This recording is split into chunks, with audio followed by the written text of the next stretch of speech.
What's up guys, Chaos Shinobi here. This is What If Naruto has unknown bloodline. Summary: the child who was thought supposed to be dead returns to Konoha. Watches how the child makes an identity for himself. Jinchuriki twin sister. Smart powerful Kekkei Genkai Naruto. Chapter 1, The Lightning Sage. The trio of Midougai, Hatake Kakashi and Sarutobi Asuma walked down one of the busy streets of Konoha as they made their way towards a bar for light drinks. A few minutes ago the trio had attended a meeting with the Lord Hokage along with other Jounins who had a Jonin team. The meeting was to ask the Jounin sensei whether they felt that their team was ready to compete in the Chunin selection examinations that were going to be commenced in a week in Konoha. The trio had also entered their teams in this exam and it was the first time that their teams were going to be competing in such an important event. Of the three, two of the Jounin's teams were rookie teams who had just graduated out of the academy a few months prior. Though normally such a thing would cause an uproar, but the three rookie teams which had entered the examination this year were rather special because of the genins of the teams. "So Asuma, where did Kurenai leave in such a hurry?" asked Kakashi as he lifted his head from the orange book as he eyed the Jounin who was currently taking a drag of his cigarette. Said Jounin spoke after he exhaled the smoke which filled his lungs because of the drag. "Don't know." She was talking something about bonding between kunoicas. Suddenly he felt the eyes of both his companion on him. "Don't ask as I myself still don't know what the bonding thing is." Kakashi eyed the beard Jounin for a couple of seconds and returned to reading his book. Meanwhile the third Jounin of the trio who had his black hair cut in bull style went into deep thinking as he heard what his fellow Jounin had to say. After a couple of minutes of deep thinking Guy finally spoke, or rather in his case shouted, "Yosh! We should follow the examples of our fellow youthful kunoicas and have a male shinobi bonding time." Asuma looked at Guy with a horror expression on his face as the cigarette fell of his open mouth as he spoke. "Guy, do you even know how weird that sounds?" "Actually I think it is a brilliant idea," spoke Kakashi without looking up from his book. "What?" Asuma shouted, completely going wide-eyed. "Yosh! It seems you two are starting to think in a youthful way, my youthful rival," shouted Guy, to which Kakashi cringed. Asuma finally calmed down as he lighted another cigarette, taking a drag of it as he finally spoke after exhaling the smoke. "Kakashi, you can't be serious?" Kakashi looked up from his book directly at Asuma as he spoke. "I have heard of this bonding session from Sakura. I don't know what exactly they are, but somehow it seemed to help her grow as a kunoichi." "Well, now that you mention it, Ino won't stop about it," said Asuna as he remembered the times Ino would come from those bonding things and would be more eager for training or missions. "Even my youthful student Tenten seems to love it," said Guy. "So I thought it will somehow help our other students would also benefit from such male bonding," said Kakashi, to which the other two nodded, "though it would have done us better if we knew what they actually did." "Why don't we just ask one of the kunoicas, as I am certain they would tell us about what they do during the bonding sessions," said Guy. "If it was so simple, we would have already known by now what the girls did," said Kakashi, to which Guy looked a bit defeated. "Say Kakashi, did you by any chance follow Guy's lead?" asked Asuma, getting the attention of both the fellow Jounins on him as both looked at him with a questioning look. "And what would that be?" asked Kakashi as he felt a little bit of sarcasm in Asuma's voice but found the said Jounin's eyes not looking at him. "Teaching a young one your fashion sense," said Asuma as his eyes met his fellow Jounins and gestured them to look where he was looking. Both Kakashi and Guy looked in the direction where Asuma was looking at and for their surprise found that his eyes were fixed on a boy. The boy in question was dressed in a light blue tracksuit with 3 orange stripes on his sleeves, a mesh undershirt, dark blue trousers and dark calf-length sandals, similar to Namikaze Minato's clothing during his academy years and Jonin days. As for the facial attributes, the boy had fair skin and had spiky hair which were strikingly similar to the Yondaime Hokage, apart from they were red and the bangs framing either side of his face were not as long as the Yondaime's bangs. Apart from that, the boy had bright blue eyes which again were similar to that of the Yondaime Hokage, while his face below his eyes was hidden by a light blue mask he wore similar to that of Kakashi. But both Kakashi and Guy knew that the question Asuma asked was just to give them a reason to focus on the red-haired boy. It was simple, as both could tell with just a single glance that the boy was trained in the shinobi arts with the way the boy's body movements were. Also there was the fact that the boy was not wearing a Hittite, signifying he was not a shinobi of any of the hidden villages that were here to participate in the Chunin selection exam, as they didn't know of a boy of that description, a student of the Konoha Ninja Academy. All this warranted an investigation to know who exactly the boy was, especially considering the amount of chakra the boy possessed.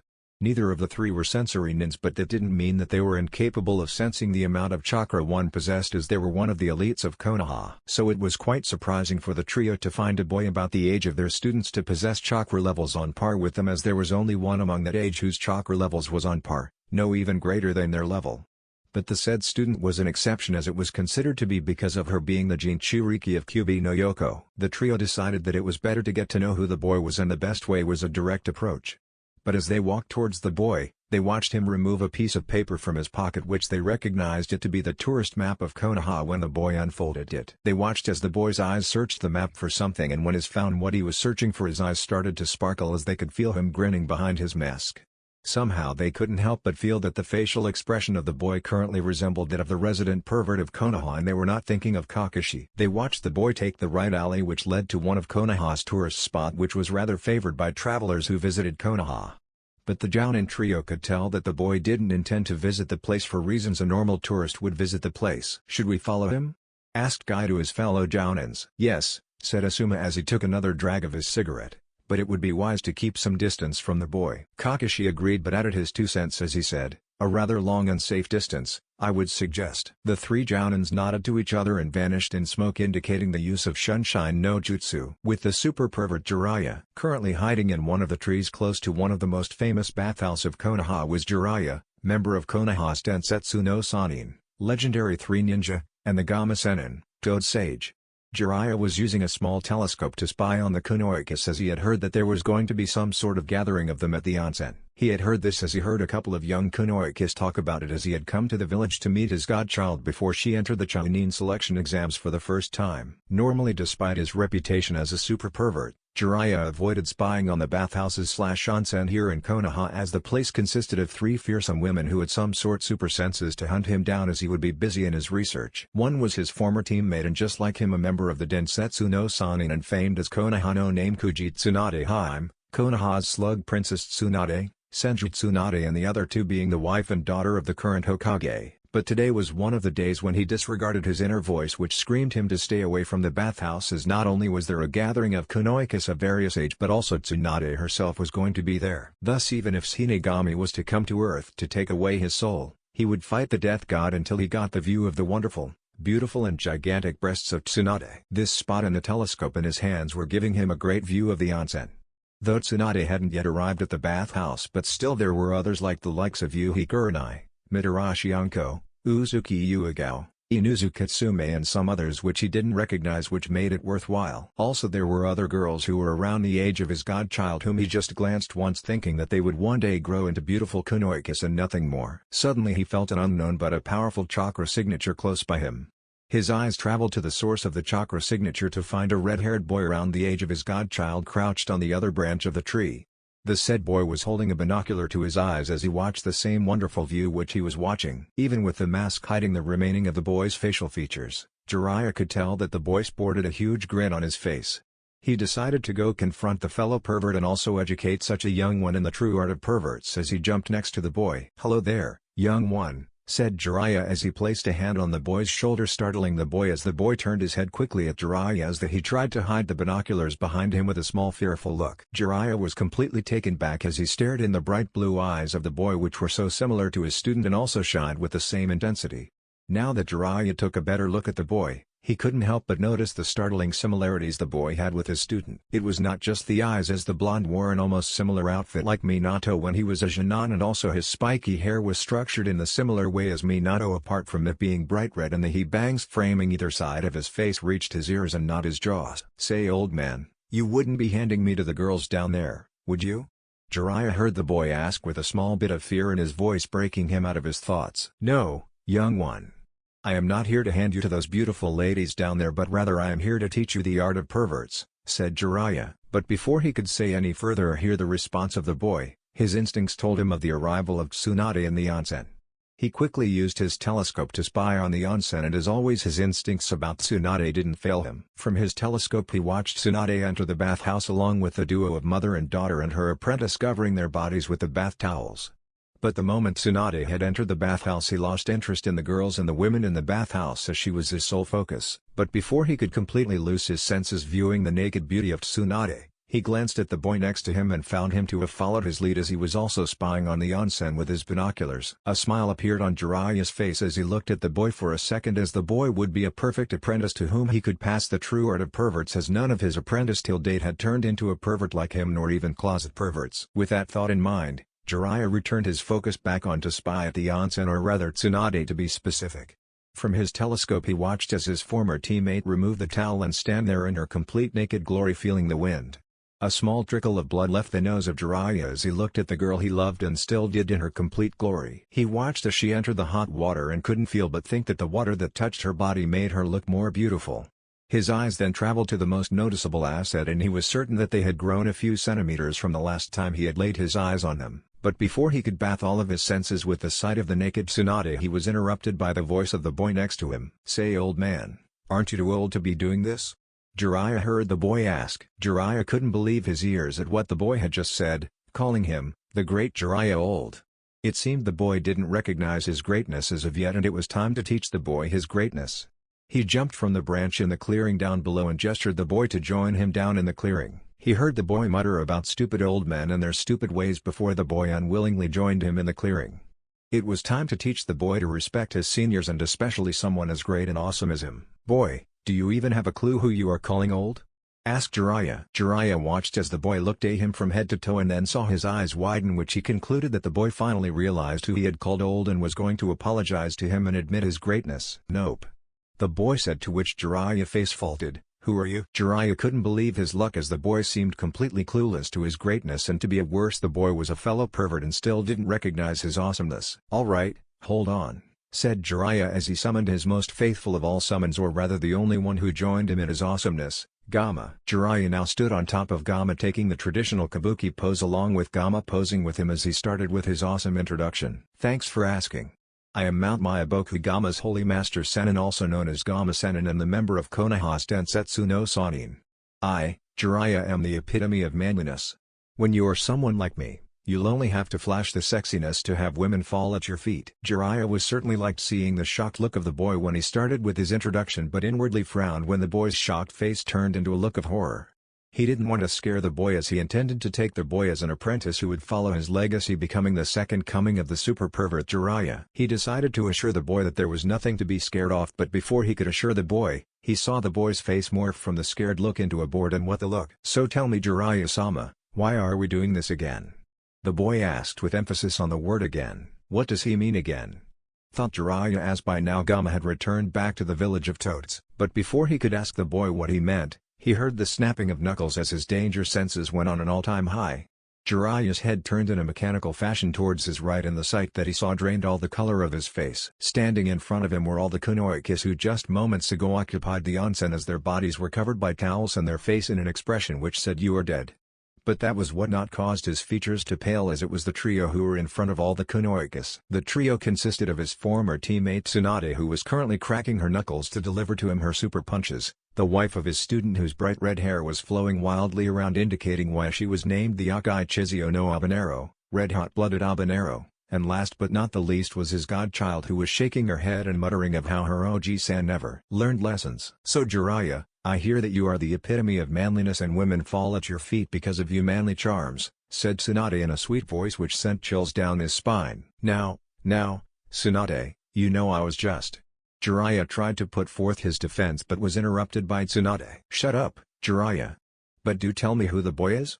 "Your accomplice in the crime," said Tsunade, still retaining the sweet tone in her voice. But before Jiraiya could tell her who the boy was and how he had come across the boy spoke for himself. "I am no accomplice of Jiraiya-sama and this crime," shouted the boy as he turned towards the group of kunoikis with a red face. Jiraiya couldn't again believe that the boy called such a delicate art which even he was practicing a crime.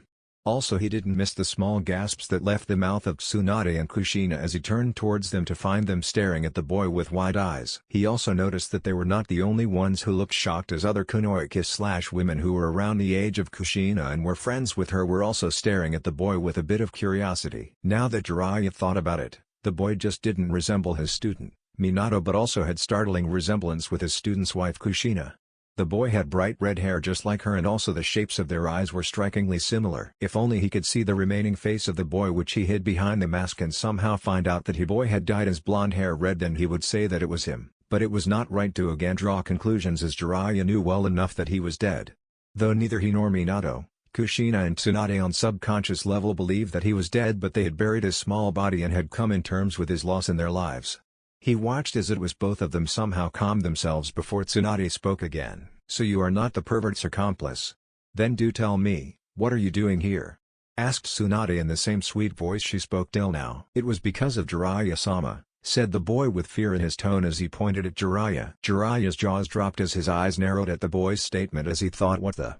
How is it because of me? It seemed like everyone Kunoichi shared his opinion as Tsunade asked, "How so?" I saw him as I was passing by one of Konoha's street," pointing at Jiraiya. After looking at him for a couple of seconds I recognized him to be one of the members of the Densetsu no Sannin, Jiraiya. "So I went and asked him for an autograph, but he went on to do some stupid introduction dance and told me since I recognized his greatness he would teach me something awesome instead of an autograph. Though he looked a bit, stupid as he did that introduction, but still he is the great Jiraiya, and so I couldn't refuse it as I got to learn something from him. And this is the place he brought me for my first lessons," said the boy with a small fearful tone. Jiraiya was wide-eyed by the end of the little reasoning the boy gave for him being present here. All of it was a complete lie with a capital L, but with the way the boy spoke the lie so fluently, he was certain that if he didn't know the truth or it wasn't about him then he sure would have believed it. And now looking at all the Kunoikis, he could tell that all had bought the boy's little story, as it was either the words of the self-proclaimed well-known super pervert Jiraiya, who was not allowed to speak against an innocent and scared-looking boy. "Jiraiya. To take advantage of a boy's innocence and make him join your crime of peeping on women," growled Tsunade as she punched him in the guts. The punch by Tsunade was followed by the worst beating he had received so far in his marvelous life for peeping on women.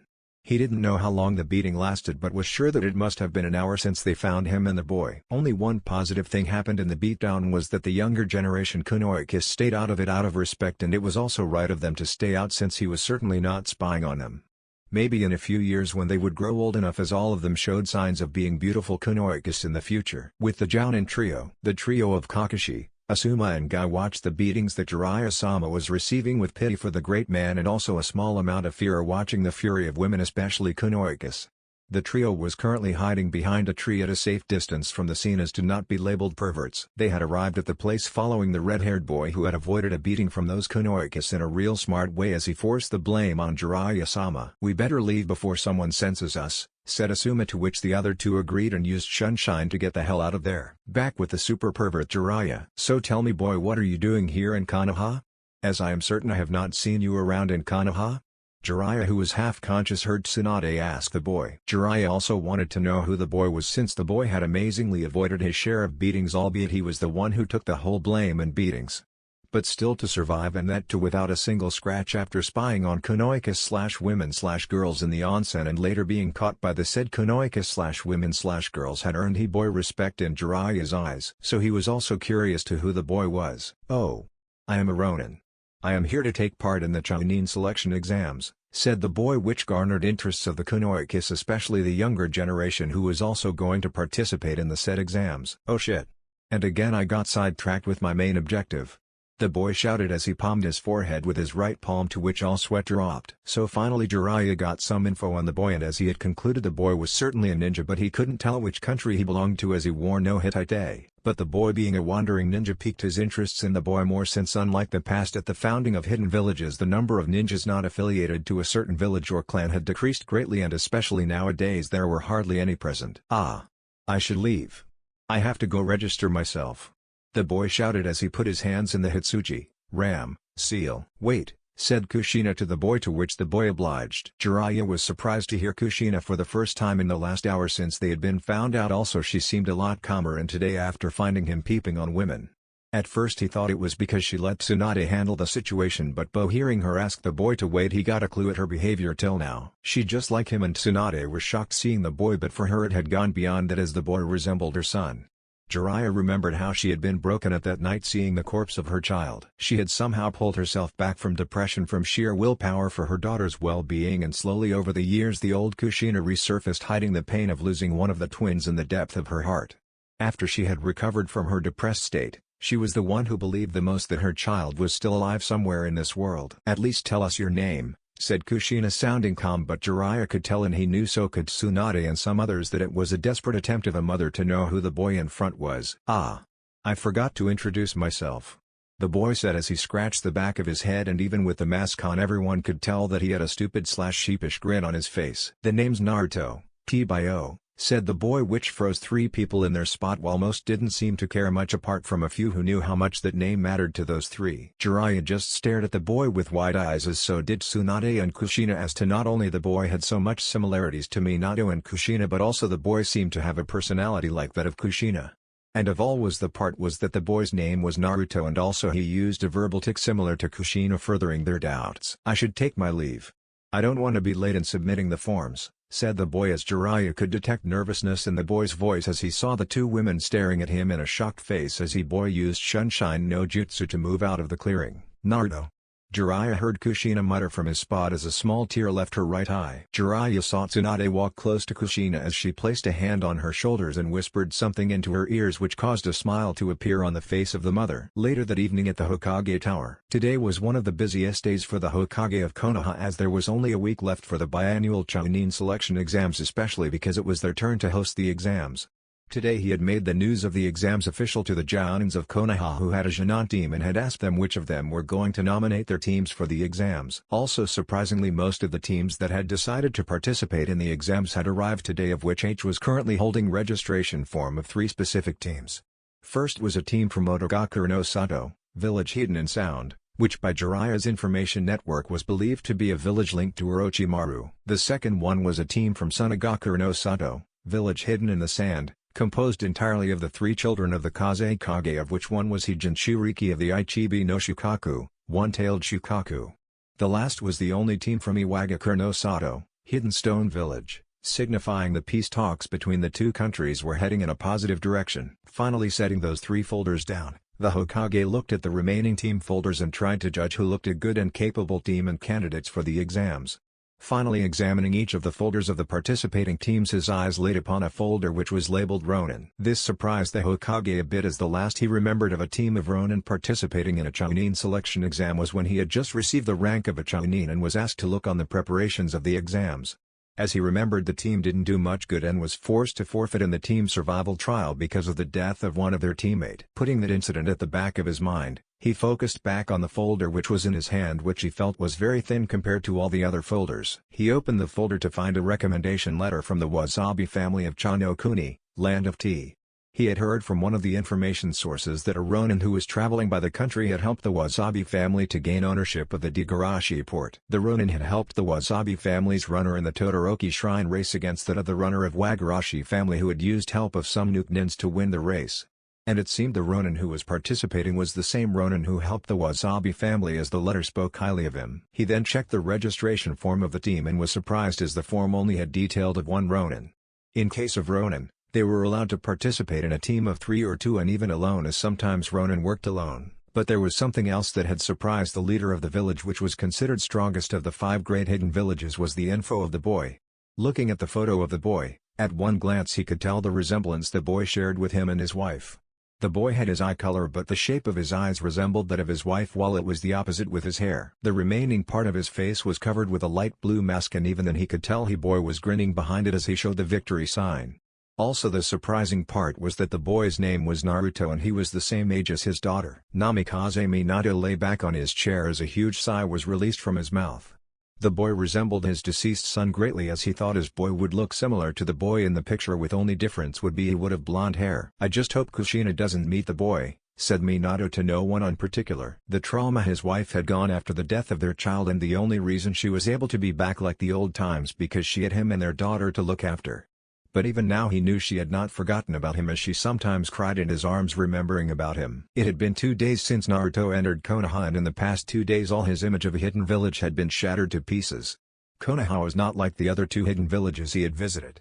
No, rather infiltrated in the past couple of years. But seeing that the time he had infiltrated the 2 villages, the villages were going through problems of their own, which ranged from disputes between Kage and the daimyo or a civil war.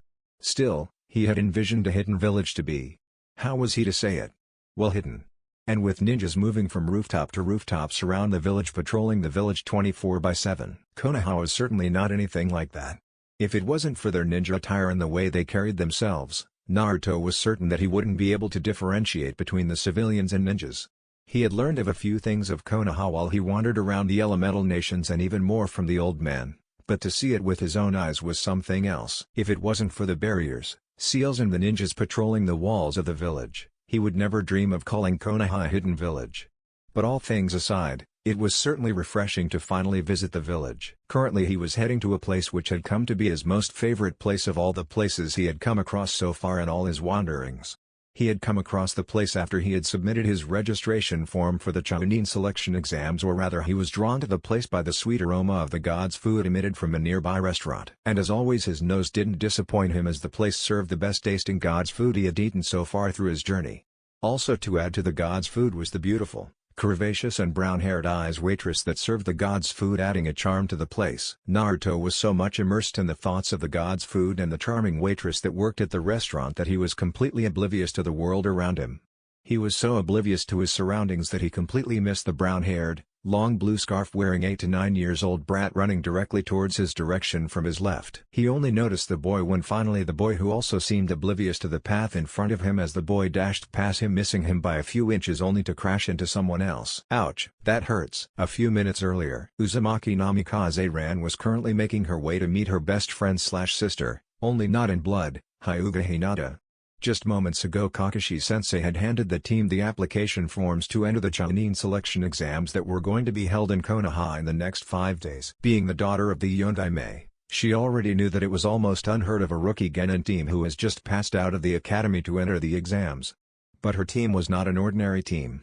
Heck, all the 3 teams of her graduating class who passed their Jounin-sensei's test were not ordinary. She, just like her teammate Sakura, was a bit nervous about the exams. But unlike Sakura, it was neither because she doubted her skills nor she thought that she wasn't ready to take part in the exams, but it was rather because of her excitement of finally stepping a step further towards her dream. Her dream was something which she inherited from her parents, but mostly her mother, and that was to one day succeed her father as the first female Hokage. It was not just the dream of being she inherited from her mother, but also she was a chibi version of her mother, or rather she looked similar to her mother when she was her age, with the only difference was her blonde hair of the shade similar to her father and the whisker marks on her cheeks. She even wore attire similar to her mother when she was Jounin, which consisted of short-sleeve, kimono-like plain blouse with dark embroidered border with loose sleeves held close with a dark kobe, a dark skirt and stockings that stopped at her thighs. And that is where her similarity to her mother ended, as personality-wise she was her father's daughter. She was calm and collected, unlike her mother, who happened to be a tomboyish girl when she was her age. Finally she reached the meeting place which she had decided with Hinata and found her friend to be waiting there. She waved at her waiting friend and made her way towards her, but only to stop in her steps as she felt someone, or rather a group of 3, dashed past her.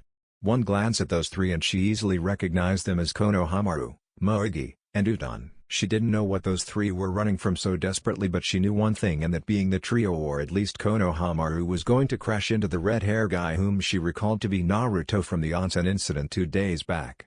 She was about to call them to stop before they crash into the boy, but didn't, as she watched them miss him just by a few inches. But it seemed like luck was not on the side of the 3 academy students as she watched Konohamaru crash into someone else a few steps further from the red-haired boy.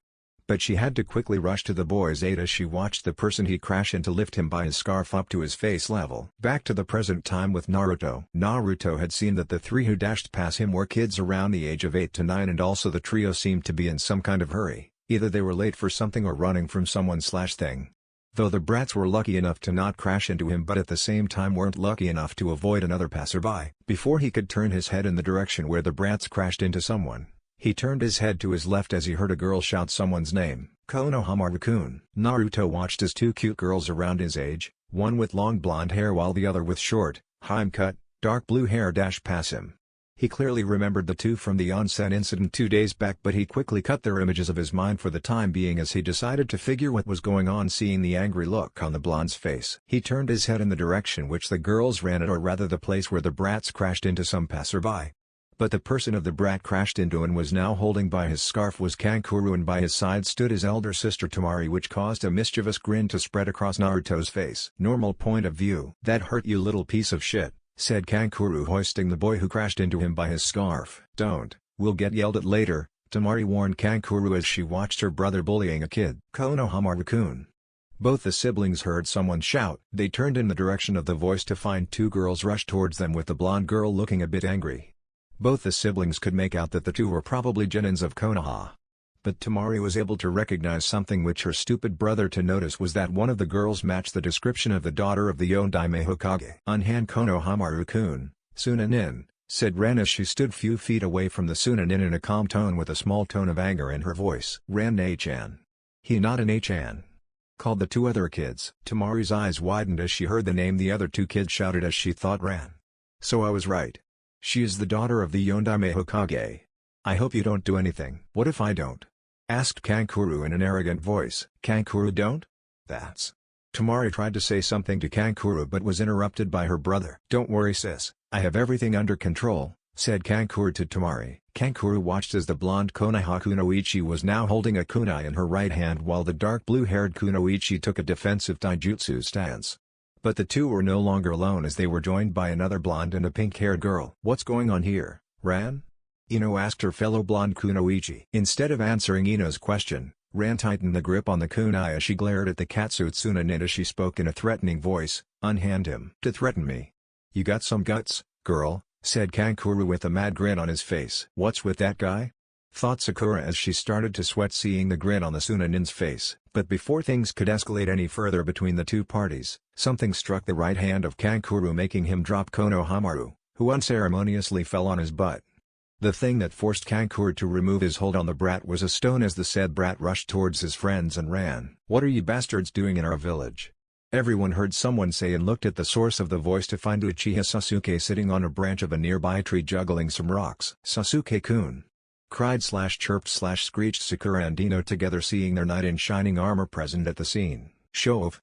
Muttered Ran as she already knew that her third teammate was already present in the area and waited for the right time to make his presence known. Both Hinata and Tamari shared the same opinion as Ran, though Hinata also was thankful of him for saving Konohamaru-kun.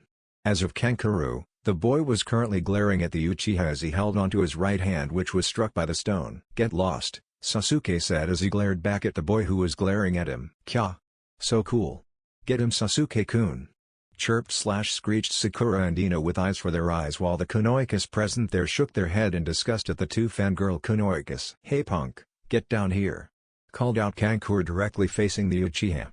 He just intended to have a little by bullying the brat who crashed in him and also bully those weak-looking Kunoikas, but now he was pissed. I hate show-offs like you the most, said Kankuro as he loosened the bandage which kept the bandaged Karasu, Crow, on his back bringing it in front of him to teach the duck butt a lesson. Hey! You even going to use Karasu? Asked a panicked Tamari to Kankuro as the situation seemed to be getting out of hand. Kankuro stop it. Everyone heard the voice which sent a chill down their spine, especially because of the killer intent that washed over the area which was accompanied by the voice. All eyes traveled to the source of the voice to find a boy with brick red hair and a gourd on his back hanging upside down on a branch of the same tree as Sasuke-bu on the other side with help of chakra. You are an embarrassment to our village, said Gaara as he focused his killing intent on Kankuro which froze the boy in his steps. Of all the genins present there, the minds of Ran and Sasuke calculated the sudden appearance of the brick red-haired boy.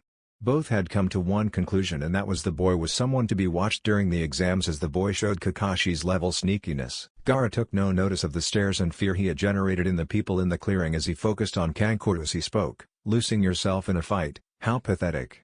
Why do you think we came to Konoha? Finally Kankuro was able to speak as he quickly tried to defend his situation. Listen Gaara, they started it and... Shut up. I'll kill you, said Gaara focusing a large dose of killing intent on his brother. The dose of killing intent made Kankuro to start shivering along with causing him to sweat heavily as he somehow spoke. Okay, I'm sorry. Tamari also spoke to Gaara to try and defuse the situation between her younger brothers. Look, Kankuro is sorry. I am also sorry. Really? But Tamari didn't get to finish her sentence as she watched her youngest brother's eyes glow with a murderous intent.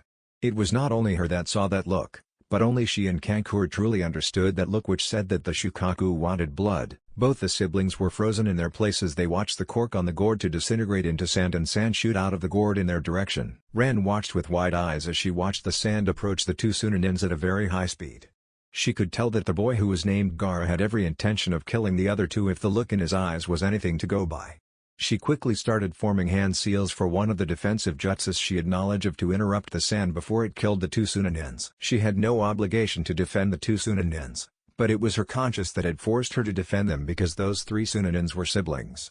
Someone who had lost her twin brother at a young age and always wondered what having a brother actually felt like couldn't let siblings kill each other. But to the shock of everyone present, especially Tamari and Kankuro and relief of Ran, who was halfway through her seals, the sand shot past the two Sunanins. Sabaku-Q, Sand-binding coffin. Everyone heard Gaara say as they watched the sand bind an invisible figure on the wooden wall behind the Suna siblings. Finally the invisible figure that had been captured in the sand became visible, or rather it was just his face which was visible to all. The Suna siblings along with the Kunoichis of Konoha recognized the one caught in the sand. Him. Thought the four Konoha Kunoichis with a small blush on each of their face. Him. This is bad. Thought the scared Kankuro and Tamari. Sabaku SOSO, sand burial, Gaara said. Everyone watched in horror as the sand that was engulfing the boy suddenly crushed him to death. But to the surprise of Tamari and Kankuro, instead of a fountain of blood flow out of the sand, a blast of lightning occurred with arcs of lightning sweeping the clearing, forcing everyone to dodge the small bolts of lightning. My, aren't you eager to kill me, Gaara? Everyone heard the new voice and turned towards its source, only to find the boy who was seconds ago crushed beneath the sand prison standing upside down on the same branch next to Gaara. Even with the mask on his face, everyone could tell that the boy had a huge grin on his face beneath that mask. Damn. First the guy with the gourd. Then this red-haired, masked guy. I couldn't detect both. Thought Sasuke as he glared at the two boys who occupied the branch on the opposite side of the tree. Inwardly Naruto sighed in relief for making a Raiden, Cage Buttshine, Lightning Release, Shadow Clone, for a Kawarimi if needed, since he already predicted of Gaara being close by. And as he predicted, the moment the fellow red-haired sensed him, he directly went for the kill. You wouldn't want to be disqualified even before the exam starts, said Naruto as he watched Gaara's sand closing on him to engulf him for the second time in the day. Naruto watched as those words surprisingly calmed Gaara as the sand receded back in the gourd, though he was still the focus of Gaara's killing intent. Naruto watched as Gaara used Sunshine to appear in between his siblings but still kept his killing intent focused on him. It looks like we got here too early, but we didn't come here to play around. Let's go, said Gaara appearing in between his siblings, his eyes still focused on Naruto. Hey, wait. Sakura called out to the Sunanins to the surprise of everyone present. What? Asked Gaara as he turned around to look at Sakura. Judging from your Hitate, you guys are ninjas from Sunagakura, right? You may be allies with Konoha, but it is forbidden for shinobi to enter each other's village without permission. State your purpose. Depending on it, we may not be able to let you go, said Sakura making an intimidating face. Don't you know anything? Tamari said, clearly unaffected by the scary look on Sakura's face as she showed her pass to all. You're right, we are Junins from Sunagakura.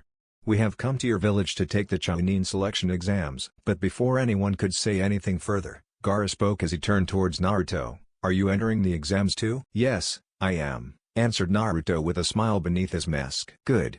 Mother will finally have your blood, said Gaara as he glared at Naruto, which sent chills down the spine of the others. Before you present my blood to your so-called mother, said Naruto in a serious tone before suddenly disappearing in a burst of speed, appearing next to Tamari holding her by her waist with his left hand, and spoke to her still in a serious tone. How about I take you out on a date? Despite a visible blush could be seen on Tamari's face, the girl somehow composed herself and answered, no. A silence fell in the clearing to the extent they could hear the faraway chirpings of birds as they watched the bright red-haired boy hung his head after the Suna girl's answer, and an aura of depression could be seen around him. But what happened next was something the Konohanins didn't expect, as the boy disappeared again in burst of speed and reappeared in between Hinata and Dino with the cheerful expression on his face. Well, since Tamari said no, how about I take one of you three girls on a date with me? Naruto said to the three surprised girls. The three girls looked at the bright red-haired boy with wide eyes as he stood in between them with a grin behind the mask.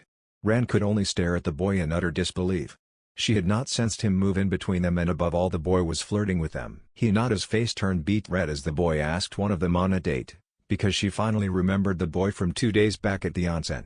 On the other hand, Ino was fighting hard to not say yes as Sasuke was in the vicinity. You, muttered Tamari as her face turned red because of anger as she clenched her fist tightly to stop herself from overreacting. Since there was no response from the three girls, so he decided to try his luck further as he spoke. Or I could take the three of you on a joint date. That was the final straw for Tamari as she grabbed her giant folding fan and charged at the bright red-haired boy with a war cry, you flirt. Naruto was able to dodge the still folded fan as it made contact with the ground where he stood, causing a few cracks to appear on the ground.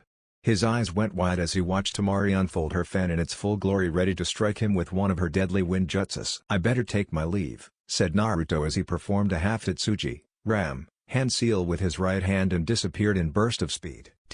That bastard, shouted Tamari as she watched him disappear before she could hurt him. The girls around her watched everything in mild amusement, though they couldn't help but agree with Tamari that the boy certainly was a flirt. Meanwhile the three kids were truly afraid of the blonde Sunanin as they watched her burn in anger, and on the other side they were completely awed by the bright red-haired boy. "If I didn't know better, I would say she is jealous," muttered Kankuro as he watched his elder sister flare in anger. "You say something, Kanchan?" said Tamari in a sweet voice as she looked at her brother. No. Nothing," said Kankuro as he waved his hands in front of him to shield himself from his sister's wrath. "Let's go," said Tamari as she walked towards her brothers, to which both of them obliged without saying a single word. "You with a gourd, what's your name?" asked Sasuke after jumping in front of the girls. Gaara turned around to look into the eyes of the guy who asked him his name. Now that he was here, Gaara had no interest in any other competition. But this boy's eyes were similar to his and he had hit Kankuro with just a stone, thus getting Gaara's interest in the boy. "Sabaku no Gaara." Gaara finally answered, "I am also interested in your name." "It's Uchiha Sasuke," answered Sasuke with arrogance in his voice as he stared at Gaara, who just walked away after hearing his name, which angered the Uchiha. "Who was that other red-haired boy?" asked Ran. Though she knew his name, she wished to know more about him since he certainly was skilled and these Sunanin seemed to know him. The three Suna siblings stopped in their steps as they heard the question. The Konohanins could feel the tension in the air increase with a considerable amount of killing intent being emitted by Gaara. Flashback. "Seems like you are not that invincible after all," Gaara heard his opponent say. Gaara looked at the boy with bright red hair, dressed in blue and his face below his eyes covered with a light blue mask. He had been staying in Suna for the past month and was the only boy who showed no fear of him. Today he was asked by his father to capture him, but he was unable as the boy was more skilled than he had predicted. But the biggest thing was that the boy had bypassed his sand defense. "Hey! Not only did I bypass your sand defense, Gaara, but I also succeeded in drawing the crimson blood flowing in your body, Tbio," said the boy pointing at his right hand. And as the boy said, Gaara could feel and see his blood flow from a cut near his shoulder on his right hand. Not only had the boy been able to hurt him but also had been able to draw his blood. And flashback. "His name is Naruto," answered Tamari, "and in the Suna Bingo book he is nicknamed as Hakoshoku Ryu no Naruto, Naruto of the White Thunderstorm." And with it the three Sunanins left the clearing, leaving behind wide-eyed Konohanins and the three children. That night at the Hokage mansion. Today was a rather noisy affair at the dinner table in the Hokage mansion. Ran watched in mild amusement as both her godparents start arguing on something stupid again while Shizune-san tried to defuse the argument between the two. Uroji-san never learned. Just a couple of days ago he was beaten close to his death by Tsunade-ba-chan, but still he was sitting there and arguing with her. While waiting for the food which was only going to be served after Dad arrived, she focused on the events of the entire day. Today was mostly uneventful aside from her team receiving the application forms for the Chunin selection exams and meeting the three Tsunagenins and the Ronin. She already knew that her team was going to receive the application forms, taking into consideration that her team consisted of the Yondaime Hokage's daughter, her, and the last Uchiha. But the highlight of the day was the encounter with the three Tsunanins and the Ronin. She couldn't help but think of the Ronin. Ran was so engrossed in her thoughts that she completely missed the arrival of her father, who was accompanied by the Sandaime Hokage. She also completely missed the arrival of the food and was so engrossed in her thoughts that she also didn't respond to them calling to her. She was finally brought of her thoughts as she felt someone shake her. She looked to her left to find the one shaking her was her mother, who looked a bit worried as she asked, "Something wrong, Kachan?" "We should be the ones asking you that, Ran," she heard her father's voice say. She looked around the table to find that her father had already arrived along with Oji-san and the dinner was already served while everyone was busy looking at her. Then it struck her that she was so engrossed in her thoughts that she completely missed the above events. "Nothing, just thinking," answered Ran, feeling a bit embarrassed. "Ho ho. So little Ran finally thinking about," said Jiraiya as a small perverted giggle left his lips which earned him a glare from the women in the room. "I was not thinking of a boy," shouted a red-faced Ran, which caused every head turn at her in complete shock. Then it completely struck to Ran as to what she blurted out as she went on to damage control. "No, I didn't mean that. I was thinking about the boy. No. He seemed a potential competition in the exams. The incident that happened today." One thing Ran knew, and that was she wasn't doing a good job explaining herself as she watched her Oji-san laughing out loud while Sandaime Oji-san and Shizune-chan smiling at her misfortune. But what scared her was the stern look on the face of her parents and Tsunade-ba-chan. "Explain?" said the three in unison. Ran took a few deep breaths to compose herself, after which she started speaking. "Today after team meeting, I came across a team from Suna which consisted of a girl named Tamari and two boys, of which one was called Kankuro, I think. And the other was called Gaara. The Kazekage's children. added Minato as he heard those names. Ran was surprised to know that information but decided to continue, and the boy Uroji-san failed to join at the onsen the day before yesterday. This earned Jiraiya glares from the women present in the room while the two men looked a bit confused. Both the men knew if Jiraiya had tried to spy on the onsen the day before yesterday after they found his battered and bruised body dragged in the Hokage office by Tsunade. But no one had talked of a boy accompanying Jiraiya. "Boy?" asked the confused Minato. It was Tsunade who answered Minato's question as she recalled the event when they caught on the pervert peeping on the girls and women in the onsen. The story caused the two Hokages to glare at Jiraiya for trying to corrupt the mind of the young generation. Also, just like with the girls and women at the onsen, Jiraiya's pleased that the boy was lying to save his own ass fell on deaf ears. Meanwhile, the name of the boy caused an unspoken conversation take place between Kushina and Minato as their eyes met, causing a flood of emotions through the eyes of the two, which was only the elder shinobis in the room were able to see. With the adults finally settling down, they made Rano continue with her story, and so she did. She went on to tell them that how she came across Kankuro and Tamari, which caused a small amount of anger to emit from the Sun Daime since he treasured his grandson. After assuring the Sun Daime that she and Hinata had everything under control and also the Sun Daime believing in her and Hinata's capabilities, she continued her story. She went uninterrupted until the point of the entrance of Gaara. Even her jab at Sasuke as the Emo King only caused a laugh to erupt from Jiraiya and giggles from others as they agreed with her at his show-off entrance. She continued to tell her story, completely missing the others' eyes widen as she said that Gaara intended to kill Naruto, but with some sort of a jutsu the bright red-haired boy survived the brick red-haired boy's sanjutsu, which caused the others to relax. She then told them how Naruto went on to ask Tamari first and then her, Hinata and Ino on a date after being rejected by the blonde Sunanin, which caused giggles to escape from Jiraiya's lips and tick marks develop on the forehead of the three women. She finally ended her recount of her encounter with the Sunanins and him by telling them his desperate escape from Tamari, which caused the audience to giggle and them parting with the Sunanins. "So this boy Naruto seems to be acquainted with the children of the Kazekage," said the Sun Daime Hokage. "Yeah, it seems so," added Minato. "I asked those Sunanins whether they knew who he was," said Ren as every eyes turned at her. It was the Sunakunoichi who answered the question as she said his name is Naruto. And in the Sunabingo book he is nicknamed as Hakoshoku Ryu no Naruto, Naruto of the White Thunderstorm. This caused the eyes of the three of the women in the room to widen. Though all three of them were active jounins of Konoha, two of them rarely took missions these days while the third hadn't given the recent bingo books much of a glance. While a knowing look crossed the face of the three males in the room as they already knew that piece of information. The day of the Chunin selection exams, Naruto stood in his hotel room, which was given to him to stay during the period of the Chunin selection exams as one of its participant. He was currently going through his gears for the last time before he made his way towards the Konoha Ninja Academy, where he heard the first part of the exams was going to take place. His mind had already processed the possibility of what the first test might be after he was informed of the place where the test was going to take place. For the first time in his life he wished that his devil's luck fail him, as he had predicted the test to be something which he thoroughly hated. After finishing his final checkup on his gears and scrolls, Naruto made a straight beeline towards the academy. As he walked the streets of Konoha, he concluded one thing, and that was this was a wonderful place to settle in his old age. At first he was hesitant to visit Konoha after the big information bomb the old man dropped on him, and only did so because he had promised him that he would certainly visit Konoha at least once.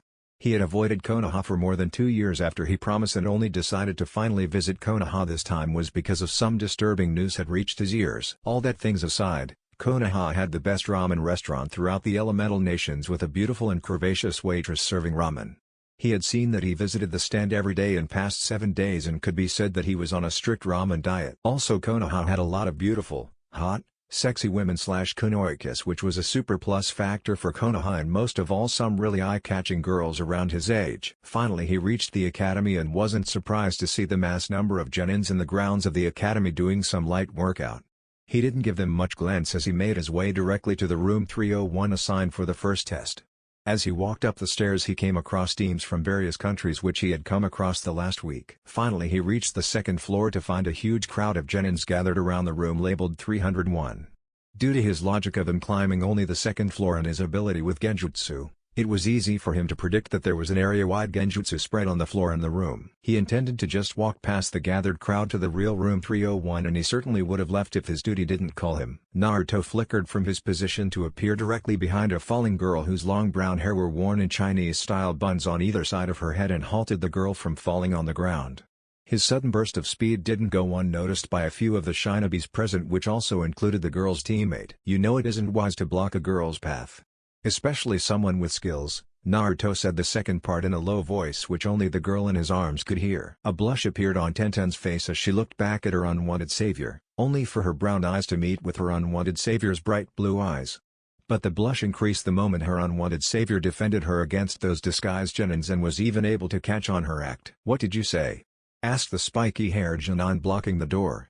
But he didn't wait for any answers as he along with his partner went on to explain how tough these exams are in the role of a chunin, and it was their kindness that they were blocking unworthy genins entering the exam hall. Naruto already knew that the one blocking the disguised room were doing exactly what they said.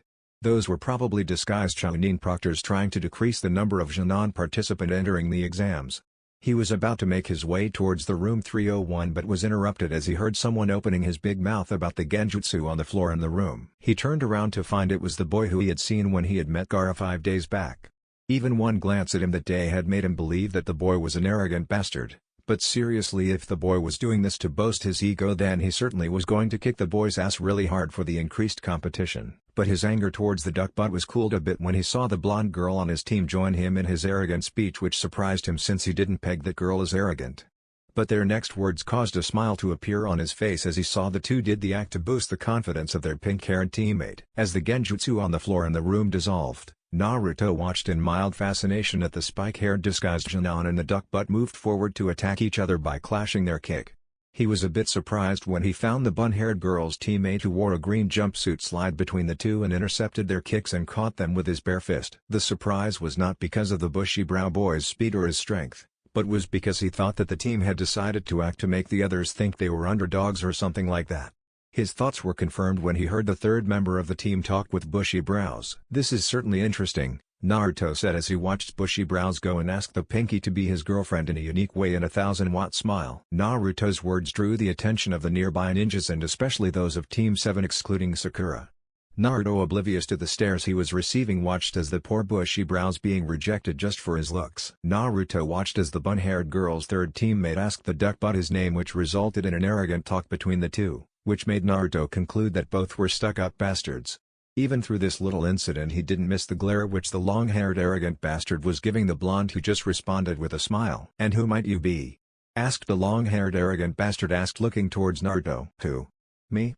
asked Naruto, pointing at himself, and only received a nod from the bastard. Naruto could feel the arrogance dripping from the boy's actions and words, and he had decided to kick the boy's ass with his words. He looked around to find the eyes of every ninja on him, and especially that of Team 7 and Team Guy. He doesn't know their names, and so he decided to make it epic. He had seen this introduction only once before and had dubbed it stupid, but even then he was in a small amount mesmerized by it, and it also had its quirks. "Glad you asked," with a grin behind the mask. "I am the one around whom the winds whirl, lightning shimmers and water dances as I strike with the force of a maelstrom. I am the bringer of storms. I am the valiant Naruto." Naruto finished his introduction by taking a kabuki stance similar to the old pervert he met a week ago. A deadly silence fell on the floor as all the present shinobis watched bright red-haired boy with big sweat drops on their foreheads. But for Naruto the introduction did what it was meant to do, and that was to annoy the two stuck-ups as they glared at him with tick marks on their forehead. Uzumaki Namikaze Ran watched with a horrified look on her face as she watched Naruto perform his introduction. She was certain that Uroji-san had only met the boy once, and if this was the consequence of a single meeting, then she didn't want to know what would happen if Uroji-san kept stumbling upon the boy. Uroji-san always whined about how no one would be following his footsteps of the great novel writer of the thrash which he called literature. She determined her resolve that she would personally see that the boy never again meet Uroji-san, and if he did, she would be there to straighten her godfather. Ran was not the only one with a different expression. The other was Lee, who was awed by the Naruto's youthfulness as he shouted it loud for everyone to hear, causing more sweat drops on everyone's forehead. Lee's speech of Naruto's youthfulness would have continued if Tenten, who was frozen by the introduction of her unwanted savior, jerked herself out of her frozen state to smack Lee shut. In the real room 301. After arriving at the real room 301, Naruto directly went to stand by an open window which wasn't occupied any team. While he was busy viewing the scenery outside the window, he was completely oblivious to the stares he was receiving from the genins present in the room. So, he was indeed telling the truth. He is going to compete in the exams, Tamari said in a low voice to her siblings, to which Kankura just nodded in affirmative, and seems like he is going to compete as a one-man team. It's not like he needs help of teammates, responded Kangaroo. Meanwhile, a grin had spread across Gaara's lips, scaring the people around him as he spoke. Mother will definitely have your blood this time. On the other corner of the room, the team from Iwagakure watched the bright red-haired boy with raised eyebrows. The reason was because the Hittite the boy wore on his right shoulder had no symbol indicating that the boy was a Ronin. What is Konoha thinking letting a Ronin enter the exams? And it also seems that he is participating as a one-man team, said the girl who looked about 15 to 16 years old with short brown hair and light gray eyes. She wore a purple kimono with pink trims and detached sleeves, a yellow obi, gray stockings and black sandals. Well, he does look strong, Suzumabachi, said the second member of the team, who was large boy with dark eyes and hair that spikes out at the back from underneath his Hittite, which he wore like a bandana. He was wearing red attire which closely resembles the uniform worn by Iwagakure ninjas, and in addition wore a yellow scarf around his neck. He looked to be around to be 15 years old. Whatever, said the now identified Suzumabachi. What do you think, princess? Suzumabachi asked the third member of the team, who had short, black hair and pupilless pink eyes. The girl wore a red-colored, raised collar garment that reached below her stomach region with a full-length sleeve on her left arm while sleeves missing, fishnet tights and a skirt over them. She looked around 13 to 14 years old. Receiving no response for her question, Suzumabachi turned towards the girl and found her staring at the boy in discussion. A wicked grin spread on her face as she spoke. I never thought that ever in my life I would get to see the princess eyeing a boy. But I must say, princess, you definitely have good eyes. The boy certainly is a looker, and that mask adds mystery to him. This earned Suzumabachi a glare from her pink-eyed teammate as she spoke. Don't put me in league with you, Suzumabachi. The reason I am looking at the boy is because I am certain that I have seen him somewhere. Back with Naruto, the boy was trying to remain calm, watching the ever-populated streets of Konoha to shake of his nervousness. It wasn't that he was nervous because of his lack of skills. Hell, that certainly wasn't the problem. The problem was the room. To be exact, his prediction of what the first test might be seemed to be on the spot so far. He seriously wanted some major distraction at this point, or he was going to explode because of nervousness. That certainly wasn't a way to die for a shinobi. He seriously some better distraction than just gazing out of the window. And distraction did come in the form of shots of two girls. Naruto turned towards the room's entrance, where he found two teams from Konoha of Genins around his age, with the blonde ponytailed girl and Pinky fighting over the stuck-up emo, while the other blonde chatting with the other two boys. Group of 6 was joined by another team from Konoha around his age joined them, and the group of 9 continued to chatter/argue, oblivious to the stares they were receiving. It was kind of refreshing watching the 9 interact, oblivious to the world around them. He, being a Ronin, had never given a chance for him to socialize with boys and girls around his age to be friends like those 9, and also as a child he had lived a life far away from civilization with the old man.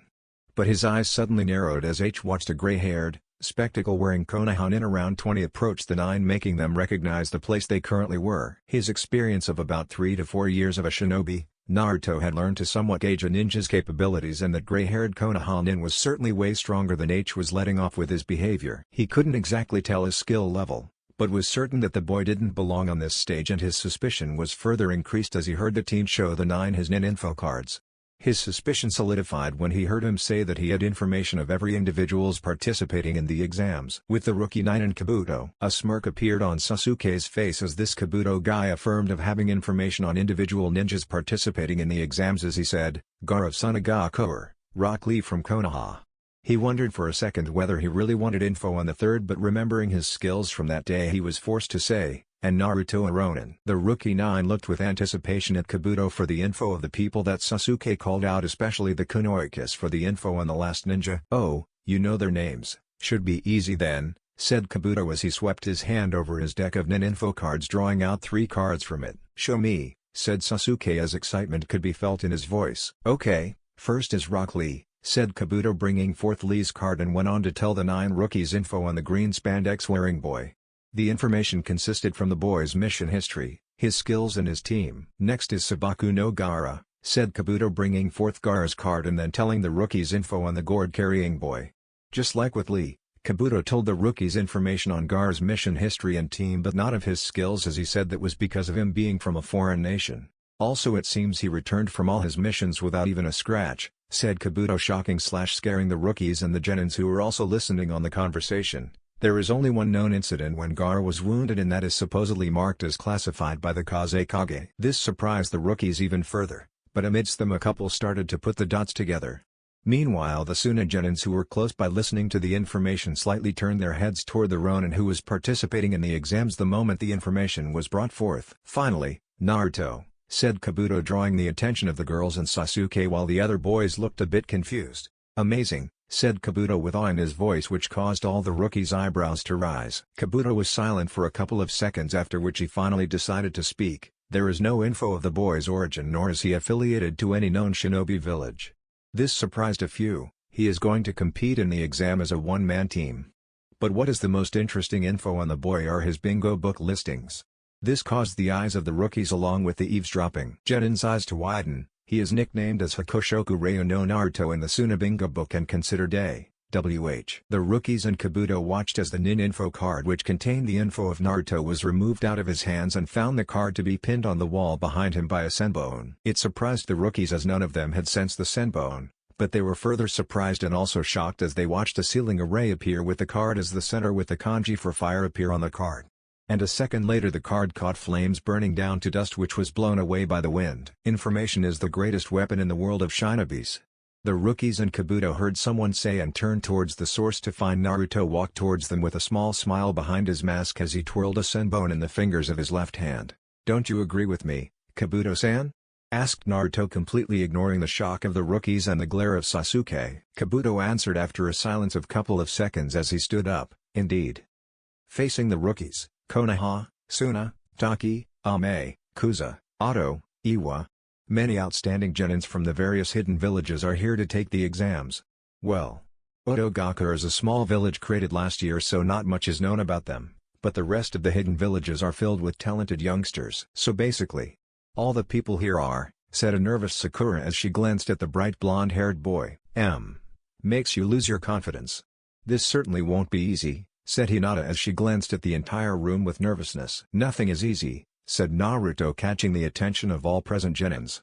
"You just give it your best and never give up," said Naruto with a smile behind his mask as he looked at Hinata, which caused her to turn crimson red as she nodded in agreement while the others looked at the scene in mild amusement. With the Iwa team, Suzumabachi's jaws were currently hitting the floor while her eyes had widened about the size of dinner plates. No words were forming on her lips as she heard the small amount of info about the bright red-haired Ronin. "So that's why he looked familiar," said Kurotsuchi, making her teammates' head turn towards her. "I have seen his picture in the recent bingo books of Sunagakure and Kirigakure." Back with the rookies, Kabuto and Naruto. "And if you still feel nervous, then let it all out," said Naruto as he then faced the room full of genins, confusing the rookies and causing a look of dread cause Ran's eyes. "The name's Naruto. I won't lose this to you bastards, T-by-O," shouted Naruto as he pointed at the class filled with genins. The eyes of the rookies were widened at the display of the supposedly bingo book shinobi. But none of their eyes were widened as that of Ran. For a split second she had seen a shadow of her mother's younger self stand besides the boy, daring the class full of genins. "That always feels nice," said Naruto with a huge grin on his face as he turned towards the stunned rookies. With the other genins in the room, "He might have grown stronger from the last time we saw him, but he certainly hasn't matured," said Temari as she looked at Naruto with a small smile on her face. "It's not that he hasn't matured, he is just plain stupid," deadpan Kankuro, which caused a giggle escape Temari's lips. "He is certainly strong, but also immature," Kurotsuchi muttered, looking at the bright red-haired Ronin, while Suzumabachi just looked at the boy with wide eyes. "To be listed in bingo books, he certainly is strong," said Neji as he looked at Naruto. "And he is very spirited," said Lee with a grin on his face. "And also handsome," muttered Tenten with a small blush on her face, to which her team looked at her with wide eyes. Back with the rookies, Naruto and Kabuto. Some of the rookies seriously doubted that the boy in front of him was a ninja capable of being registered in a bingo book after his outright challenge to all, as they didn't know whether to call it an act of stupidity or bravery. But things were different with Naruto as he sensed an incoming attack in their direction.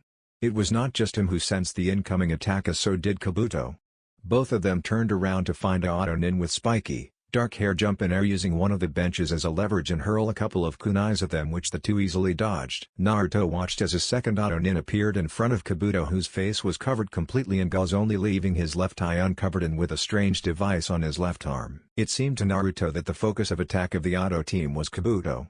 He watched with interest as the Ottomami Nin swing his left arm in the face of Kabuto, which the elder boy dodged with ease.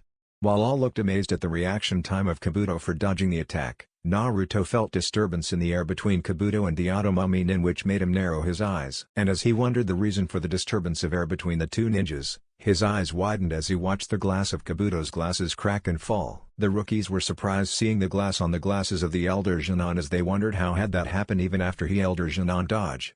They were further surprised as they watched the Elder Genin throw up. They were not the only ones who were surprised by this, as the entire room of Genin stared at the Auto Nin standing in front of the Elder Genin, wondering what exactly had happened as the Auto Nin spoke of their awesomeness. "Idiots!"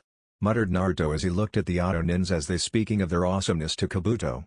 He had figured out the secret behind whatever jutsu the Mummy Nin used seconds after the glass on the glasses of Kabuto cracked and fell. It certainly was an inventive jutsu and certainly would be an ace in the hole, but according to him it was arrogant of them to show off the jutsu even before the exam began.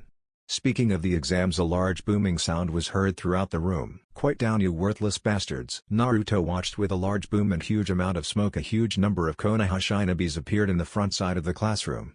The head of the group proctors who began to talk introduced himself as Morino Aviki, the examiner for the Chunin selection exam's first test. At the Hokage's mansion, a group of 5 consisting of Minato, Kushina, Tsunade, Jiraiya and Hiruzen were all seated around a crystal ball through which they were viewing the happenings inside the exam room 301 by the use of Tomega no Jutsu, telescope technique. Normally the first exams of the Chunin selection exams wouldn't have garnered the interest of the top 5 shinobis of Konoha, but seeing that one of the participants was a daughter of 2 of them and goddaughter of other 2, while the 5th and the eldest consider her as a granddaughter. The atmosphere in the room was a mixture of both happiness and sadness as they watched the happenings in the room 301.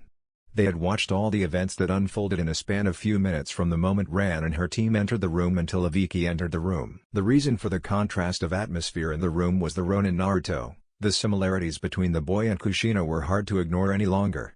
The boy had been observed since the day Ran talked of him at dinner, where Minato learned that Kushina already met the boy, and his actions just kept on reminding them of a young Kushina. "It is certainly him, Minato," said Kushina with tears flowing down her eyes as she faced her husband. "But Kushina-kun, you were the first and the last person to hold his body that day," said Sarutobi, which caused a sad look appear on everyone's face. I know.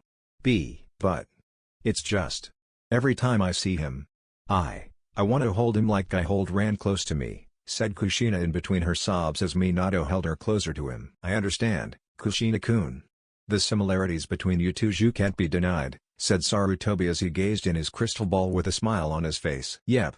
Definitely Kushina," said Tsunade as she watched the said boy ducked in a corner of the room with an aura of depression over his head and cursing his luck as he heard that the first test was a paper test, which caused chuckle to escape every lips except Kushina, who looked a bit embarrassed. Chapter 3. The second test. Naruto's point of view. Standing in front of the closed gates of Practice Arena 44, or as the proctor so lovingly called it, Forest of Death, the place where the second test was going to be held, Naruto looked completely bored as he eyed the creepy-looking forest. He could clearly see that most of the Chunin hopefuls were clearly scared by the creepiness of both the forest and the proctor of this exam. Even he couldn't fault others of thinking of the forest being creepy, as it did give an aura of creepiness and danger, but he certainly had an objection of others thinking of the proctor as a creepy one, as her creepiness had a certain level of charm to it, adding to her sexiness. Now that looking at all the remaining competition, he felt a bit silly about his little outburst against the proctor of the first exam. That scar-faced proctor was grating on his nerves as he played his little mind game against the Genins before asking the 10th question, but when he had decided to confront the proctor in hopes the man would stop his mind games and get on with the final questions in hope of leaving the examination hall as soon as possible, he had no idea that his outburst would have an effect of installing courage in the hearts of others to stay put in their seats and pass the exam. A total of 30 teams along with him had passed the first part of the exam, which according to the second proctor was something unusual. The more the teams meant more competition, which he was happy about, but at the same time he also felt a bit stupid because some of the remaining Genins seemed not much of a competition and he would be responsible for some teams passing easily in the upcoming tests, as the second test seemed to be some kind of survival test. His eyes silently gauged the competition/threat a team would pose him in the upcoming tests. A few teams had already caught his attention from the beginning of the exams, and some even before the exams, which included the team of the Yondame's daughter and Konoha's last loyal Uchiha, the Hyuga boy and his team, the only team from Iwa and the team of Gaara and his siblings. Then there was Kabuto and the ninja from Kuzo, of whom his instincts were screaming to him to stay out of their way. Anko's point of view. "I so love this," she thought as she watched the nervous and scared faces of the Genins as their eyes feasted upon the magnificent view of Training Ground 44. Though there were few among the Genins who didn't seem scared, but rather seemed to her as if they were looking forward to the upcoming challenge. As she went on explaining the rules of the second part of the exams, her eyes steadily surveyed the genins in front of her. As she had thought and told Eviki, most of the bunch was certainly not of the Chunin caliber. But there were certainly a good crop of genins in this lot, as Eviki had told her. Her eyes then laid on the rookie teams of Konoha, which were the most hyped teams from Konoha to join this year's exam. 3 of the rookie teams were the most recently graduated teams from the academy, while the last was the team of genins who passed a year before them. Even she could tell that of the 4 teams, a few of the genins did seem to have potential from what she had heard of them. Next, her eyes laid on the teams that the Yondaime had ordered to keep a close eye on. First was the team from Otogakure, which in her opinion was a skilled team, but whether they had the potential or not of that she wasn't certain of. Next was one of the team from Sunagakure, which not only seemed skilled, but also in her accords the team with the highest potential of all the teams she had laid her eyes on so far. Last, but not the least, was the Ronin who had joined the exams without the aid of any team member. Just like any Ronin who entered a ninja village, the boy was under constant surveillance to gauge whether he was a threat to Konoha or not. She too had been on the watch in the last week once, and in that time the only thing that she had learned about the boy was that he had an unhealthy obsession of ramen. It was really embarrassing to report the Hokage with only that information after being on the surveillance of the boy for 12 hours. She did feel relieved when she was informed that all those on the boy's surveillance had brought back information which was similar to hers. She, like many on the watch of the boy, knew of the bounty the boy had on his head through the recent bingo books, but till now she had seen the boy display any skills that had put him in the bingo books. A small tick mark appeared on her forehead as her eyes lay on the said boy, as his head was currently buried deep in a book. Wasn't it enough for the brat to wear a mask like Kakashi? As he now has his head buried deep in a book, she thought. Though she had nothing against the boy, but she certainly had a grudge against Kakashi, as he had recently eluded her from her rightful dango which he was to purchase for her as per a bet they made. With a practiced ease and speed only one of a jounin rank and with years of training and experience could attain, a kunai left her wrist directly towards the boy. The kunai didn't seem to deflect from its intended target, and the target itself didn't seem to notice the kunai approaching him. She watched with a small hidden smirk as the kunai grazed the masked right cheek of the Ronin and cut enough to draw some blood. This was her chance to rile up all the participants, as she with a burst of speed appeared behind the boy, lightly hugging him from the back. So little enthusiasm. She started speaking, cupping the face of the boy with her hands and bringing her face closer to his. "It is kids like you that are quickly killed. He he he. Spraying the red blood I love," she said as she licked the blood on his masked face. She was mentally getting annoyed as she didn't get the desired response from the redhead, as he looked completely bored at her scaring tactics. But there was some relief when her eyes swept on the other contestants to find them scared by her little fun play. At that moment she sensed someone creep on her from behind, and on instinct she activated the hidden kunai mechanism in her sleeves, which shot forth a kunai in her palms and blocked the incoming attack. "Hopefully. Here's your kunai." She heard the voice of the female who held her kunai, previously thrown by that elongated tongue of hers. "Why thank you," she replied in mock happiness as she pressed her kunai a little further on that disgustingly long tongue of the Kuzunin. She didn't know why, but something about the Kuzaku no Ichi was sending her bad vibes, but she ignored it for the time being. "But you know, don't sneak up behind me unless you want to die," she said as she pocketed both her kunai. "No. I just get excited when I see red blood. Plus you cut my precious hair, I couldn't help it." She smirked at the Kuzunin's reply. "Sorry about that," she couldn't help but say as she, as a woman, understood the importance of hair to a woman. "Looks like we have a lot of bloodthirsty ones in this test. He he he, this should be fun." She couldn't help as the words left her lips. "And some interesting ones," she thought as she eyed the Ronin standing next to her. It was clear to her when she tried to freak the boy out with her little crazy blood-loving act that the boy had already anticipated her attack and could have possibly dodged it if he were to try. But her interest in him roused when she saw his eyes, which had turned cold and calculating when the Kuzunin sneaked on her. There was no sign of boredom or childish enthusiasm in his eyes, which she had seen far as his eyes looked at the Kuzunin. Somehow those cold and calculating bright blue eyes made her feel like being in the presence of the Yondaime Hokage, which nerved her a bit. Normal point of view. The nervousness could clearly be seen written on the faces of more than half the genins who had qualified for the second round of the Chunin selection exams, and the proctor was making sure that the nervousness was increased tenfold. The little stunt pulled by the proctor Mitarashi Anko on the Ronin Naruto and the way she cheerfully explained the rules of the test made even the non-nervous genins to be a bit nervous. The second round were self-explanatory, as one just had to acquire either the Heaven Scroll or Earth Scroll, considering which they had in possession, and gather at the tower in the middle of Training Area 44. It was a survival test which was going to last for the maximum of 5 days. The things that made the test complicated was that no one knew of who carried which scroll, making all teams each other's enemies. This, along with some rules in the proctor's speech, made some wish they had not participated in the exams. After receiving one of the scrolls, all team had headed to the gates which were assigned to them, from which they would enter the training area. With Naruto, currently he was standing in front of gate 30 with the scroll placed in the utility pouch. He knew well enough that he would be a major target of most of the teams inside the forest, as they would hunt/scout the other teams for the second scroll, considering his team consisted of him alone, though there would be some doubt in some teams considering that they had learned of him being in the bingo book of Sunagakuer. His eyes then went on to the watch on his hand to find that only a few seconds remained for the second round of the exams to begin. He watched as the Chunin in front of the gate bought out the key of the lock which had the door shackled, signifying that his wristwatch was on time. Just as his wristwatch indicated the time to be 3:30 p.m., the voice of the proctor Anko roared from the speaker at the gate. The second test of the Chunin exams now begins. The moment the gates opened, he sped inside the forest, leaping from one tree to another. After a few minutes of hopping from one tree to another, he stopped in a clearing after he felt that he had traveled a good distance away from the gate. His first priority at this point was to ascertain the locations of the other teams and if possible their plans and the scroll they carried on them. For that he would need to go scout each of the 30 teams in the exams, which was a very difficult task, but for him it wasn't. Scouting and information gathering was one of his specialty. One of his favorite jutsu was the Kage Bunshin no Jutsu and the variations of the jutsu that the old man had helped him create.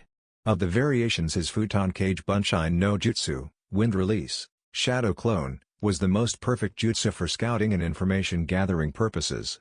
It was this very jutsu that had helped him advance through the first round of the exam. The Futon Kage Bunshin had the ability to blend in the surrounding, or rather the surrounding, making it impossible to detect, and only the best sensors could plot it. Taking a deep breath all the while as his hands moved through the required hand seals for the Futon Kage Bunshin no Jutsu. As he finished with the hand seals, he blew huge amount of chakra-infused air from his mouth which gathered around and formed clones of him. 8 solid clones of him were formed.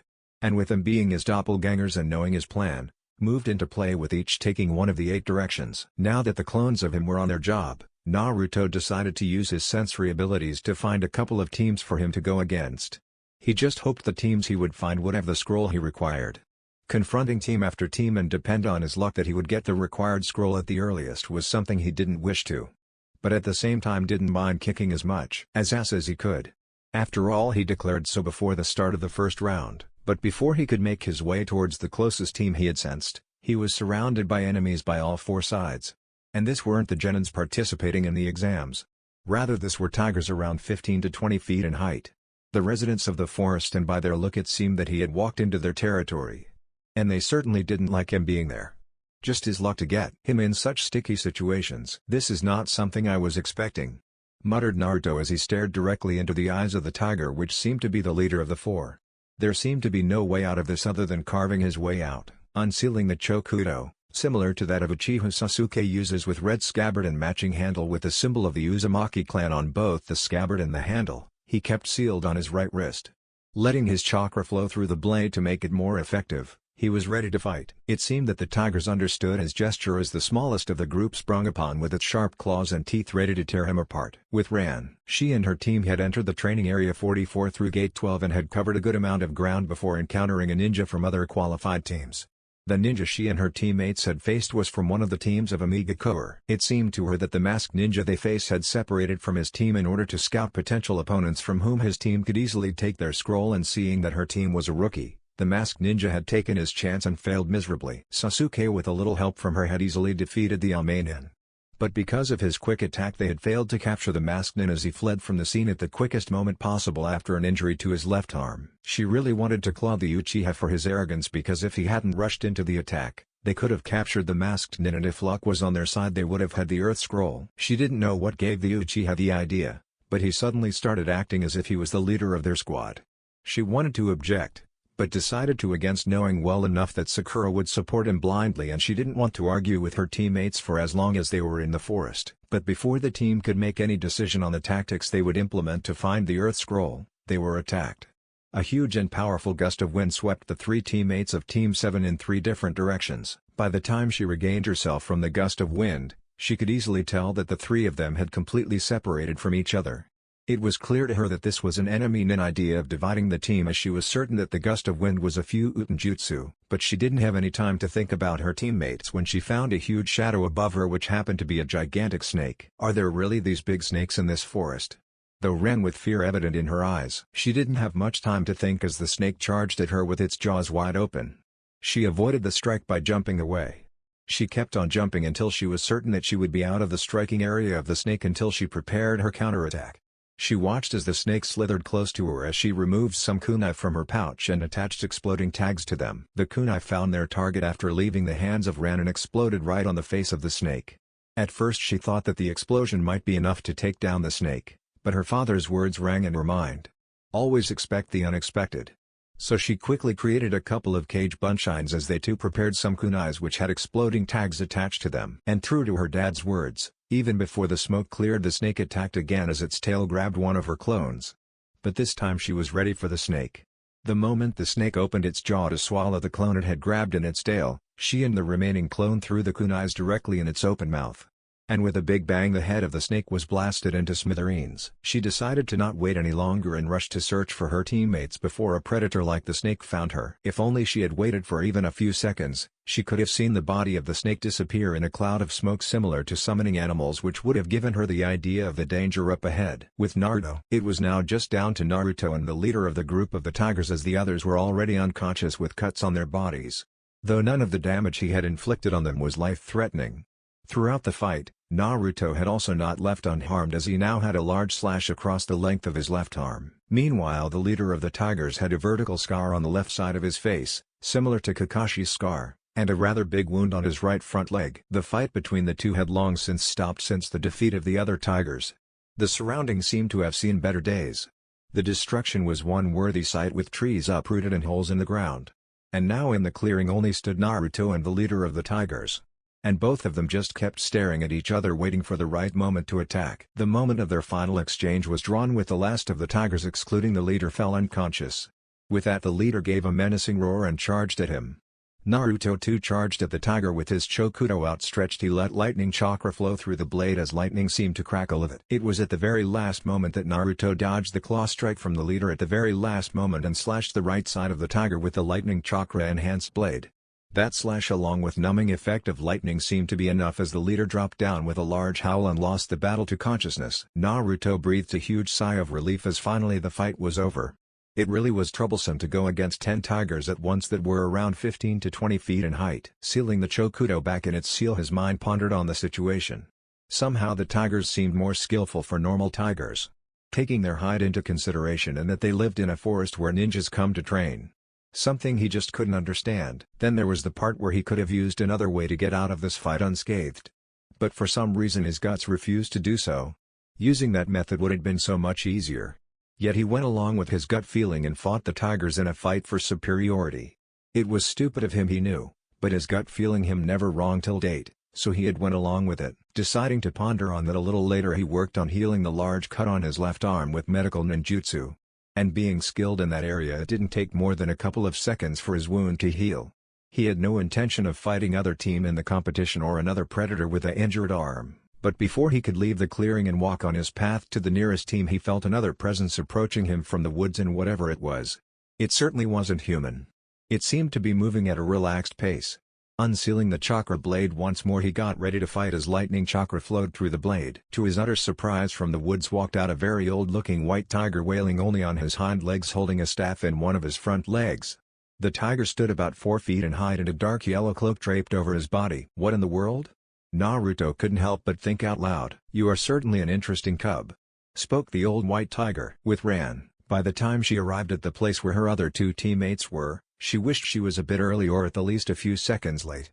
The reason for this was a sight in front of her.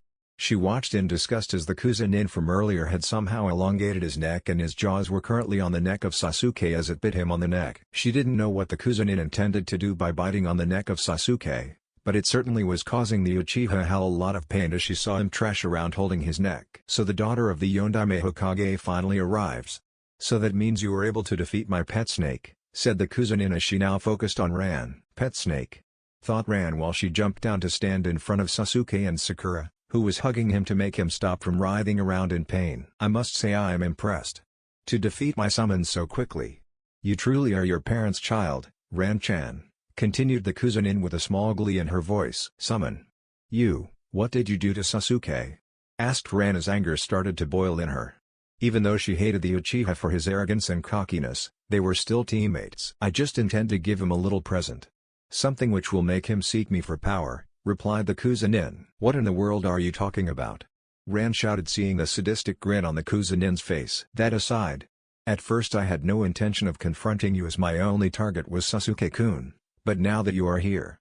How about you show me what the daughter of the Yondaime is capable of, said the Kuzunin with a very terrifying grin on her face. She knew that there was no escaping this situation, especially seeing the condition of Sasuke and knowing that Sakura was not going to be of any use, as she seemed more concerned about Sasuke, as it was now on to her to save them from this situation. Forming the specific hand seal required for one of her most useful jutsu, 5 identical clones of her popped into existence next to her as she called out, Kage Bunshine no Jutsu. The fight started the moment as her clones charged at the Kuzunin with a kunai in each hand.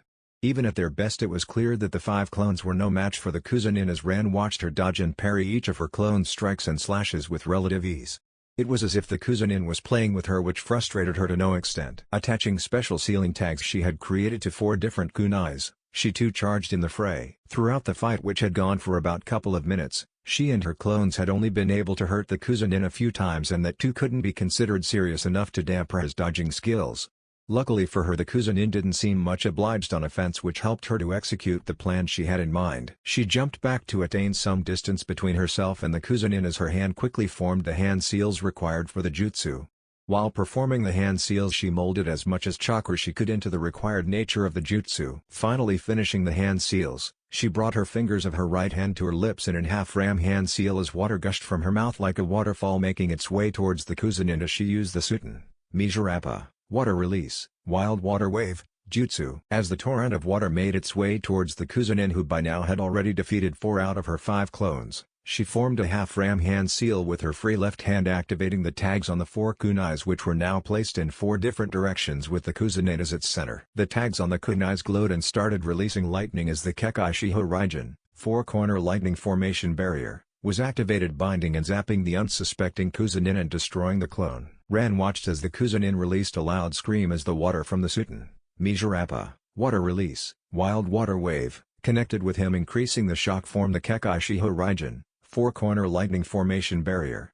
This was her strongest combo she had worked out recently, and she didn't think she would need it so early, but for some reason just watching the Kunoichi sent shivers down her spine that she decided to use every best possible jutsu she could use at the moment to defeat or at least stall the Kunoichi. Kukiku. Impressive. To be able to pull off such a deadly combo. Truly impressive.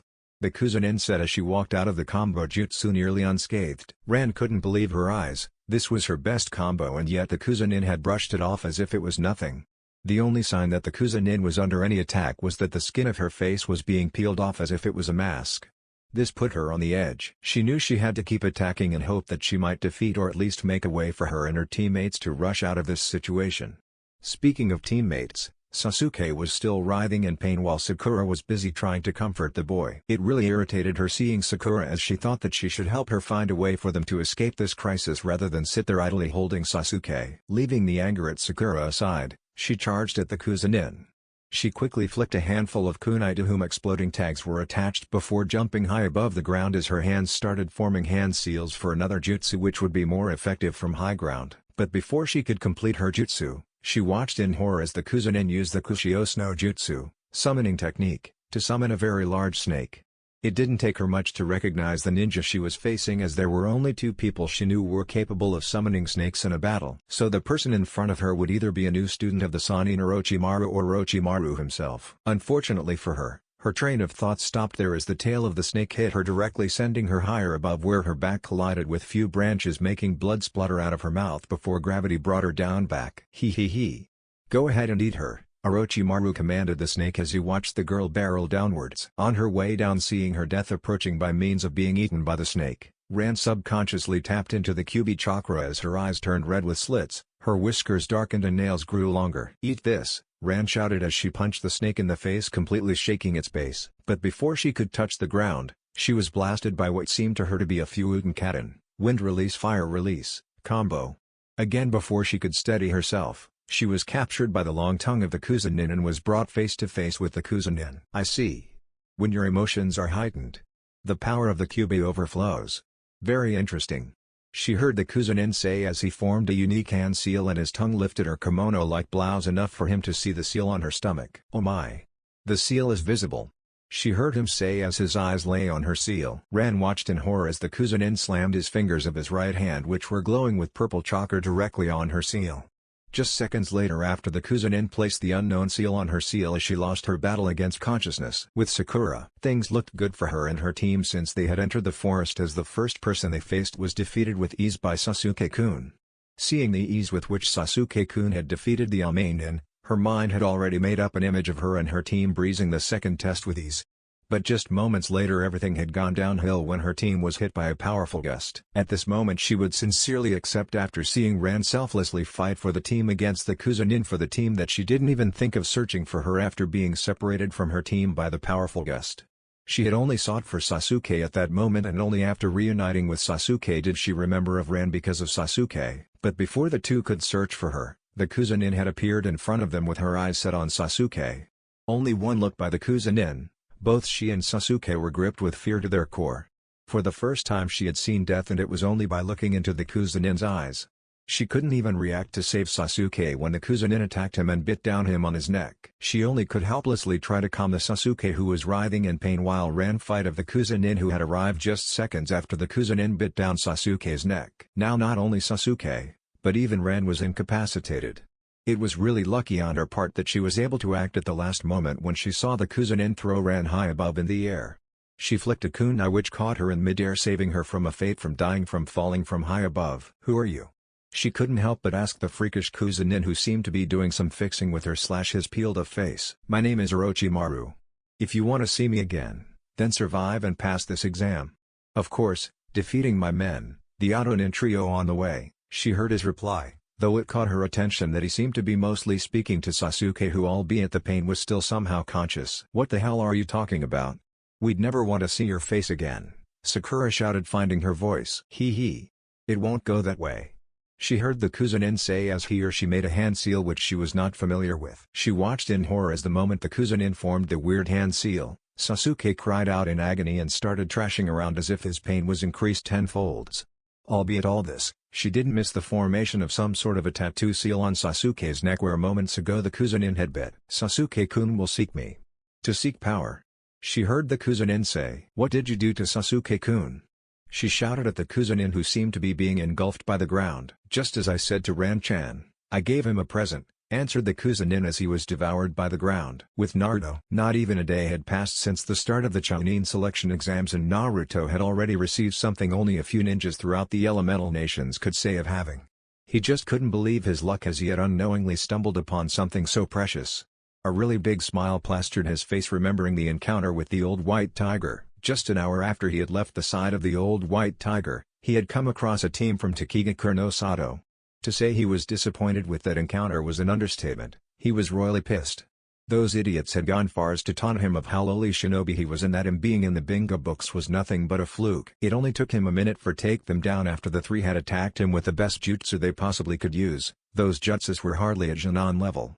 It was only his happy mood and them having the earth scroll that he wanted that he left them unconscious with hardly any severe injuries to boot. Now that he made his way towards the tower in the center of the forest as he took his sweet, calm time that he felt a familiar chakra signature close by. His body stiffened as he felt that evil and tainted chakra that he had once sensed a couple of months back when he had been visited by one of Orochimaru's most loyal lackey. Though the feel of the tainted chakra was nowhere close to that of Kimimaro, still he knew it was better for him to investigate on the source of that tainted chakra. Focusing for a couple of seconds with his eyes closed as he expanded his senses to find the exact location of the one emitting that tainted chakra. The moment he found the exact location, with a burst of chakra to his feet he dashed in the direction where he located the ninja with Orochimaru's Junjutsu, Cursed Seal technique. Finally arriving at the place, he saw a sight which shocked and to some extent disgusted him.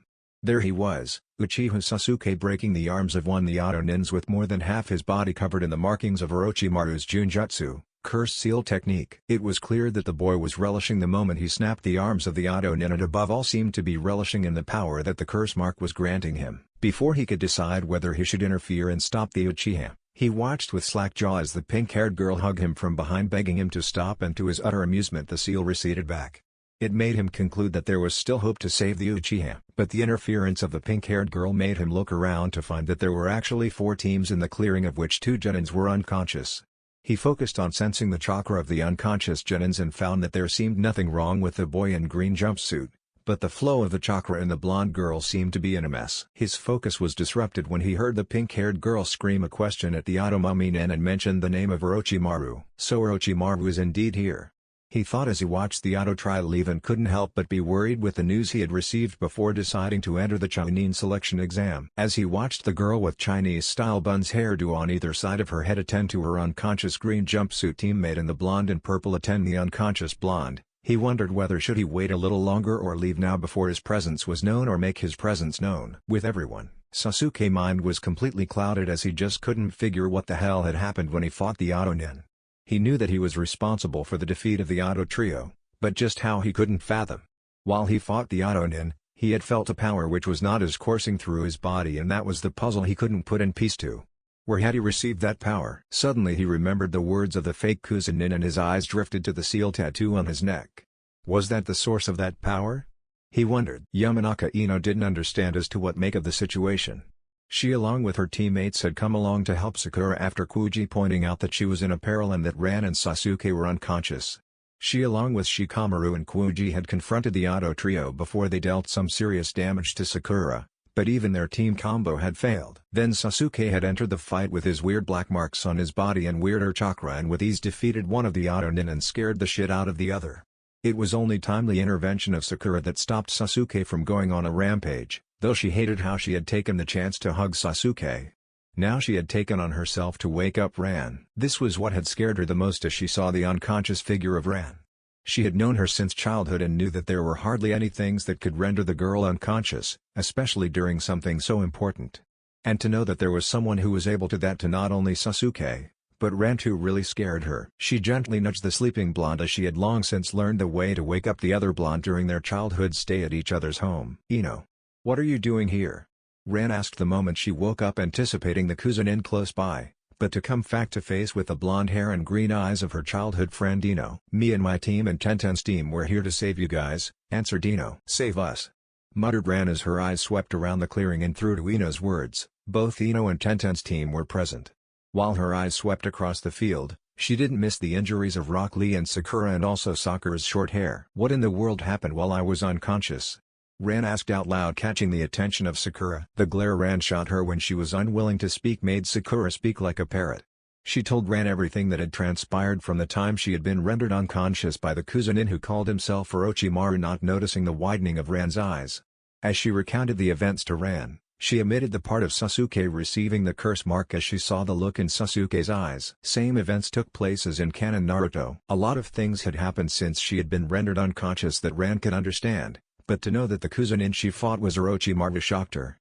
She had thought of that possibility when she saw the Kuzunin summon the snake, but to know it was really him was a completely different matter. She knew that Orochimaru was considered the biggest threat to Konoha, and she knew that she had to go and inform her dad about him being here. But at the same time she just couldn't leave this exam as she also knew a lot writ on this particular exam. All that matters aside, she decided to concentrate on the exam and her team's current situation, as she was certain that somehow that her dad would come to know of it.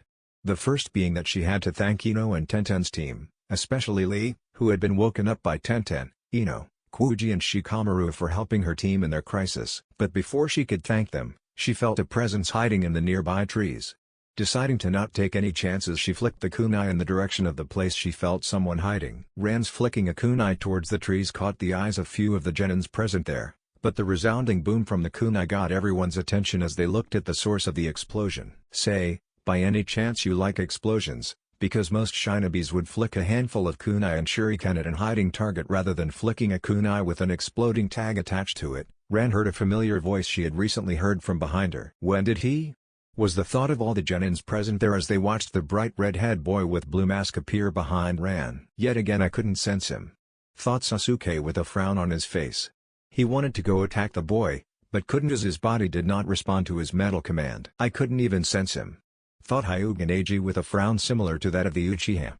For now he decided to wait and watch what the boy was capable of, as he was certain that Namikaze would attack him. Ran decided not to wait for answers as she quickly brought out a kunai from her pouch and went for a slash at the Ronin behind her. But to her surprise he blocked her kunai with his own with relative ease and easily overpowered her. "Now guys, I have no intention of fighting any of you," said Naruto as he watched almost everyone ready to attack him. "Then why are you here?" asked Tina, who was closest to Ran and him. "Oh, simple really. I sensed the tainted chakra released when the Uchiha went berserk and decided to come and investigate," answered Naruto as his eyes laid on the Uchiha, causing the eyes of the others to widen. "Lies. I bet you are here for our scroll," Sakura shouted at Naruto as she wanted to completely deny his accusations of Sasuke posing tainted chakra. "You know I am not lying." Looking at Sakura, apart from her, pointing at Ran, "You all saw the Uchiha use it, and as for the scroll, I already have both," replied Naruto as he fiercely gazed at Sakura, making her flinch. The news of him having both the scrolls everyone's attention, but it dwarfed it his mention of them seeing the use of the tainted chakra by the Uchiha. It was true, they had all seen it except Ran. "How about as a show of good faith, I help your team," said Naruto, startling everyone. "Your chakra, it is all messed up, isn't it?" asked Naruto, directly looking at Ran to the surprise of everyone. "How did you?" muttered Ran in a low voice which only Naruto could hear. She had felt it from the moment she had awakened that the flow of chakra in her chakra coils was all messed up, and only because of her huge chakra reserve was she able to still access her chakra. "Sensory nin," Naruto answered simply. "I see," muttered Ran. "So how do you intend to help us?" asked Ran as she relaxed a bit, yet being on guard. "If I am not mistaken, the disturbance in your chakra flow must be because of some seal that Orochimaru placed on you during your team's encounter with him," answered Naruto with a serious look on his face. Ran was stunned, as the boy had with such ease depicted the cause of the disturbance in her chakra flow. Normally she would have been on guard on someone who knew so much, especially if the person was not on the scene, but the look in his eyes, it reminded her so much of her dad when he was serious while he fought for something precious to him that it made her relax. "Yes," she replied. "Can I see it?" asked Naruto. Ran knew that she shouldn't be doing this, but she was doing it. She knew she shouldn't trust a complete stranger, but she was. She lifted her blouse, exposing her stomach to the bright red-haired boy in front of her, enough for him to see the seal that Orochimaru placed on her. She then started molding her chakra for making the seal visible. She knew by doing this she was also exposing the Haki no Fuin, 8 trigram seal, that was keeping the Kyubi no Yoko, 9-tailed demon fox, at bay. A small blush crept on her face as she watched Naruto stare at the stomach seal, with intense concentration. "Beautiful." The word subconsciously left Naruto's mouth. What?" stuttered Ran as he heard the word that left Naruto's lips as her face started heating up with more intensity. On the side, all the genins were dumbfounded, especially those who were friends with Ran, to see her act the way she was currently, and especially the blush on her face. They were having a mental breakdown. Oblivious to world around him, Naruto kept on analyzing Ran's seal. No wonder. To be able to combine 2 Shishu Fuin, 4-symbol seal, and forming a stronger and more potent seal. The Ondaime Hokage truly is one of the greatest seal masters to grace the shinobi world. The entire blush on Ran's face vanished in a second, and her face heated up in annoyance as a tick mark appeared on her forehead as she heard him speak about the Haki no Fuin, 8 trigram seal, as if it was his long-lost lover. Meanwhile the others' face faulted at what they heard him say, as none had much knowledge on Fuin jutsu. Still oblivious to the people around him, Naruto continued speaking, "And on top of it, the Gagyo Fuin, 5 elements seal, it must be placed by Orochimaru. And even an odd sealing methods on top of each other. No wonder your chakra is a mess." Directly looking into the eyes of Ran, startling her, he formed a specialized hand seal as he said with a serious voice, "Brace yourself." "What do you?" Ran couldn't complete her question as she watched Naruto's finger glow with blue chakra and different characters appearing on his fingers similar to Orochimaru. Before she could ask what he intended to do, he slammed his fingers on her stomach, and she understood why he had ordered her to brace herself, as the moment he had slammed his fingers into her stomach she felt as if hit by one of Mom's punch. Kushina had one hell of a right hook. "What did you do to Ran?" asked Tina as looked at the kneeling form of Ran as she held her stomach as if in great pain. Even though her friendship with Ran had not been similar to that when they were children, since she didn't approve of her stupidly idolizing the Uchiha, she was still her friend. She, just like the others, got into a fighting stance to fight the Ronin if it would come to it. Completely disregarding the others who had taken a fighting stance, Naruto held out his hand for Ran, who took it and stood up. "I believe your problem should be solved," Naruto said. "Yes," answered Ran as she could feel her chakra flow and control back to the way it was before the fight with Orochimaru. "What did you do?" Ran couldn't help but ask. "Oh. I just used a counter-seal Gagyoken, 5 elements unseal, which removed the Gagyo Fuin, 5 elements seal, Orochimaru placed over you, answered Naruto. Thanks, Ran replied with utmost sincerity. But on the inside she was awed at his skills at Fuin Jutsu as she had heard of the Gagyo Fuin, 5 elements seal, and Gagyoken, 5 elements unseal, and it required great skill to use those jutsus. And as far as she knew, only her parents, Uroji-san, Tsunade-bachan and Sandaime Oji-san were capable of using the 2 jutsus. How about this? As thanks the 2 of us could hitch a date when we get a break from the exams, said Naruto to the shock of everyone present. Ran was completely dumbfounded. The first time he had asked her out, or rather one of the 3, Hinata, Ino and her, on a date, she knew it was to aggravate Temari. But this time there was no such thing as he was actually asking her out on a date. Being the daughter of the Yondaime Hokage, no boy had tried to hit on her, and even then she had no interest in the boys around her age she had known so far, but so couldn't be said about Naruto.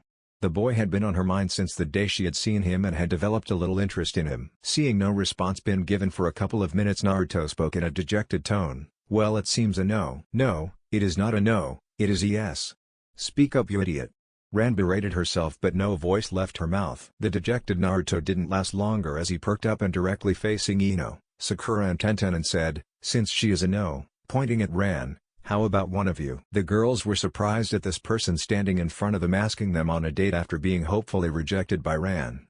But before any of the 3 could reject him, though hesitantly, they all felt a very terrifying aura behind the blonde which was being emanated by Ran. It just like that girl, Temari said. You are a flirt, Ran cried out as she tried to punch the blonde, who easily dodged her enraged punch. Dodging, avoiding and parrying Ran's onslaught of punches, Naruto said, I disagree. I am no flirt.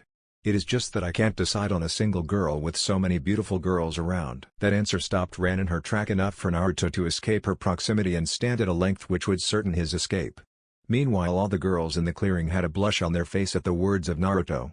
As for the boys, Shikamaru, Kuuji and Lee were enjoying popcorn which the chubby Akimichi brought out of nowhere, and Sasuke and Neji didn't seem to care. Your accusations aside, looking at Ran, who had a tick mark on her forehead, I can help the Uchiha by sealing away the curse mark, but it will take some time and render him unconscious for a couple of days. But because of this test we don't have that much time, so take him to your sensei the minute this test ends, said Naruto with a serious look on his face which left no room for any reply. Serious talks aside, the offer still is valid for all 4 of you, Naruto said with a huge grin behind the mask. See you guys at the tower, Naruto called out as he watched Ran burn with anger and dashed towards the direction of the tower. That flirt, Ran muttered in anger as she watched the redhead disappear. You had decided to agree to go on a date with him, hadn't you? Ino whispered into her ears for only her to hear. Indeed I did, Ran said out loud. The snickering of Ino brought her back to the right state of mind as she understood what she had just blurted out, and she went on damage control as she said, I mean that I was going to pound him for his flirting, but you aren't denying to what I asked to you, replied Ino as her giggles increased. It's nothing like that, shouted Ran. You can't fool me, Ran, said Ino. Meanwhile, at the sidelines, the trio of Lee, Kuuji and Shikamaru were enjoying the show that was taking place in front of them.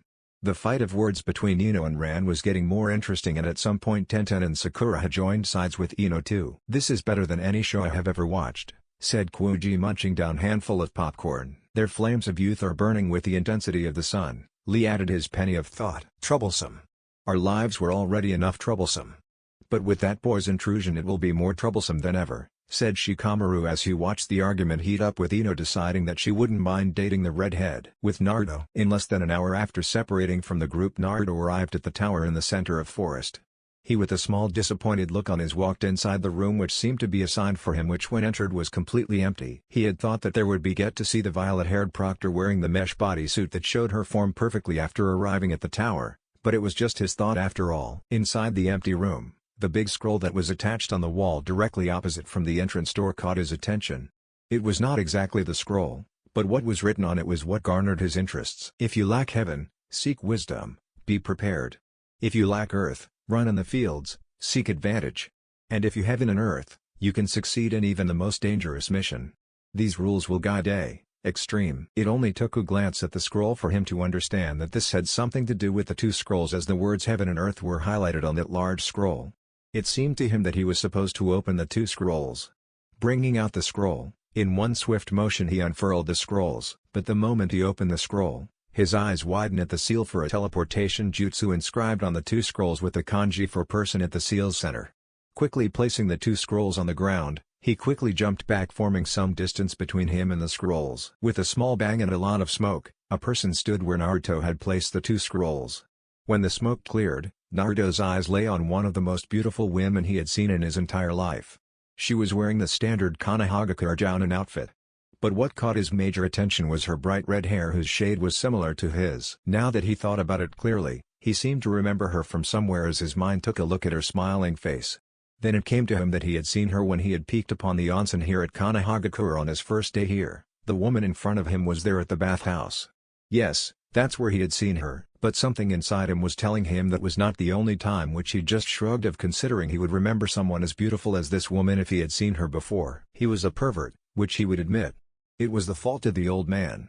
He had from a young age taught him to appreciate the art, whether man-made or created by nature, and according to him women/girls were the most precious and beautiful creation of nature. Also introducing him to the world of Icha was another step towards sending him joining the world of perverts. Though he had learned how to control his inner pervert self unlike the old man or Jiraiya, but for some unknown reason there was not even a hint of perverseness in his thoughts as he looked at the woman in front of her. Now that he thought about it, it was similar during the bathhouse incident. At that time, instead of staring at the curves of the woman, he kept on staring at her face as if searching for something. Heck, he even felt a bit nervous when she had asked him a simple question. He just chalked it to be because of the age gap, which he knew was just his idea of answering his questions and feelings which had no answers and no meaning. The feeling of warmth that was filling his heart seeing the woman smile at him just had no meaning to it, or to simply put it, he didn't understand why. Though to all his thoughts he completely missed the torrents of emotions run through the violet orbs of the Kushina at seeing him. Somehow Kushina was able to keep the outer facade of calm and gentle while on the inside she was holding herself back from holding the boy in her arms. Not that I mind company, but you wouldn't happen to be on some sort of congratulatory committee for the Jonan teams who passed this round, said Naruto, breaking the silence between the two. Kushina was quite astounded by Naruto's perceptiveness, though she couldn't help but a small laughter left her lips at the sarcasm that dripped his words even after they were meant for their brilliant idea of surprising the Jonins. Yes, I am, Kushina replied, still giggles escaping her lips. Even Naruto couldn't help it as a small smile graced his lips as he heard the woman laugh. It somehow made him happy too. So, Naruto said, unsure about what next. Yes. Right. Kushina scratched the back of her head in embarrassment as she had completely forgotten the reason she was here. Congratulations are in order of you passing the test within 24 hours, Naruto-kun. She saw him stiffen a bit at her using his name. You don't mind me calling you Naruto-kun, do you? And no, it is fine. Replied Naruto, though he felt strangely happy. Oh right. My name is Uzumaki Namikaze Kushina, she replied, and was not the surprised to see his eyes widen. Akai Chizio no Habanero, red-hot-blooded habanero. Naruto muttered as he looked at the woman in awe. He had heard of her from the old man and also knew that she was one of the strongest and most feared kunoichi of all times. This did surprise Kushina. She had expected him to recall her as the wife of the Yondaime Hokage and not as the title she received when she was in the academy and had attached to her throughout her career. So, is that all? Asked Naruto. Oh, no. I am supposed to also tell you the meaning of the motto of the Chunin written by Sundaime Hokage-sama. The heaven in the motto refers to human mind and the earth refers to human body, she said as she started explaining the motto, but abruptly stopped when she heard the words that left the mouth of Naruto. Yin and yang. So that's how it is, muttered Naruto, as it didn't take much time for him to understand the motto after the reference that Kushina gave. You understand? She asked with a questioning look. It means that if you have shortage of one you should train harder for it, and only a balance of the two will see you to greatness. If I am not mistaken, the missing word from the line "these rules will guide a extreme" must be either shinobi or person, replied Naruto, completely stunning Kushina. Why yes, that's what it means, replied a dumbfounded Kushina. So, what I am supposed to do for the next 4 days of the test? Asked Naruto. You will have to stay at the tower for the next 4 days until the test is over, she answered. And you aren't allowed to leave the tower, she added, seeing the glint in the blue eyes of Naruto which faded away at her words, which caused her to chuckle further. Preliminaries. Naruto for the last 4 days stayed out of sight of every ninja present at the tower, of which most of his time was spent in his room meditating to calm himself. In just a single day inside the forest, his life was changed. Meeting with the old white tiger had opened a new realm of jutsus for Naruto to get acquainted with and add to his arsenal in his near future. Though he never expected to come across tigers who were part of the tiger clan of the summon realms just out of the blue. Unexpected or expected, to Naruto acquiring the right to summon members of the tiger clan was one of the greatest treasures he had received in his young life. Acquiring a summoning contract was one of the toughest tasks in the shinobi world, as only a few shinobis throughout the world held the contracts and were mostly passed down family line or to the ninja's apprentice. Also, acquiring the contracts not only gave you the right to summon the animals to your aid, but it also allowed one to learn some of the summon clan's unique abilities. It really made him want to try out the Kushios no Jutsu, summoning technique, at this moment. But as he promised to the old white tiger, he would wait till the break in the exams. Also, there was the matter of Orochimaru on his mind. To learn that he was here at Konoha made him feel a bit antsy. For the past 6 months he had at least come across a dozen of Otonins who had come to him with a proposal to join Orochimaru. He had been able to easily avoid them, or a couple or so times had taken them down, seeing that they were not leaving his tail even after his refusal. It was the last ninja from Oto that he had come across had made it clear how much serious was Orochimaru in making him join him. The person was Kimimaro, one of Orochimaru's elite. Apparently Orochimaru wanted him for something big he had planned for Konoha, and it was only because of what seemed like a disease infecting Kimimaro in middle of their fight gave Naruto the perfect opportunity to strike him down and escape after hearing of the sound for being close by. He had no intention of letting Orochimaru know his true capability and secrets, and so had toned down in his encounter with Kimimaro. It was one of the reasons that he had joined the Chunin selection exam. For the time he moved out of his room, he mostly stayed in the shadows as he had no interests of alleviating the tension between him and Gaara. Gaara and his siblings had arrived at the tower in less than 2 hours as per his information, and when he had come across the redhead, it was clear that his urge to kill someone was clear as sunlight with a clear summer sky. Seriously, he had to wonder as to what was holding him back from hurting someone. As for his information network, his futon cage bunshines had gathered a good amount of data on all the participating teams. Information on which of the teams had passed the exams to the skills they used, thus giving him an estimate of the possible skills of the teams who were left in the exams. This certainly would prove favorable to him. Currently he was standing alongside the 8 teams that had passed the second test. Those 8 teams consisted of 5 teams from Konoha and 1 from Suna, Oto and Iwa each. In front of them stood the Sundaime Hokage along with the Ondaime Hokage to his right and his students, Senju Tsunade and Jiraiya to his left and Uzumaki Kushina to the right of the Ondaime. They were accompanied by the proctors of the exams in the front row, while the second row was occupied by the Jounin sensei of the teams that passed the second round. Congratulations on passing. Anko's voice could be heard through the speakers. With the proctors, Jounins and Kiges. Hee. Among the 91 participants, for 25 to get this far. I said I'd cut them in half, but I was expecting single digits. Thought Anko as she eyed the teams. She certainly was impressed. Good, your team passed too, Kakashi. Guy spoke as he kept his eyes fixed on the contestants. They are good. But as long as my team is around, getting any further is impossible. Since from now on it's all about real ability, and I am certain that my team is more skilled than yours. His eyes then shifted towards Kakashi. Well, with youth there are sweet times and there are sour times, eh Kakashi? Huh? You say something, Guy? Asked Kakashi with a look that clearly said that he didn't hear a thing. Hey! Not bad, my rival Kakashi. You're cool in that way and it really gets on my nerve. Thought Guy as he looked away from Kakashi and cursed the masked Jounin's hip attitude. Gaara is unscathed. Of course. But for Naruto to be here. I hope Gaara stays to the orders passed on by Kazekage-sama. Thought Baki as he eyed his team and Naruto. Akamaru is strange. Kurenayu, he thought as she watched the small white dog shaking a bit as he was hiding in the jacket of Inuzuka Kiba. At least the 3 put their differences aside and passed this test. After all, it is important for both the future of Konoha and Iwa, thought the Iwa Jounin as he looked at his team with a proud look. Meanwhile the Oto Jounin had his eyes fixed on genins which were not his own, them being Uchiha Sasuke, Yakashi Kabuto, and Naruto. For this many to make it this far and most of them being rookies. Thought Sundaime Hokage as his eyes traveled through all the genins that had passed. No wonder they all nominated them.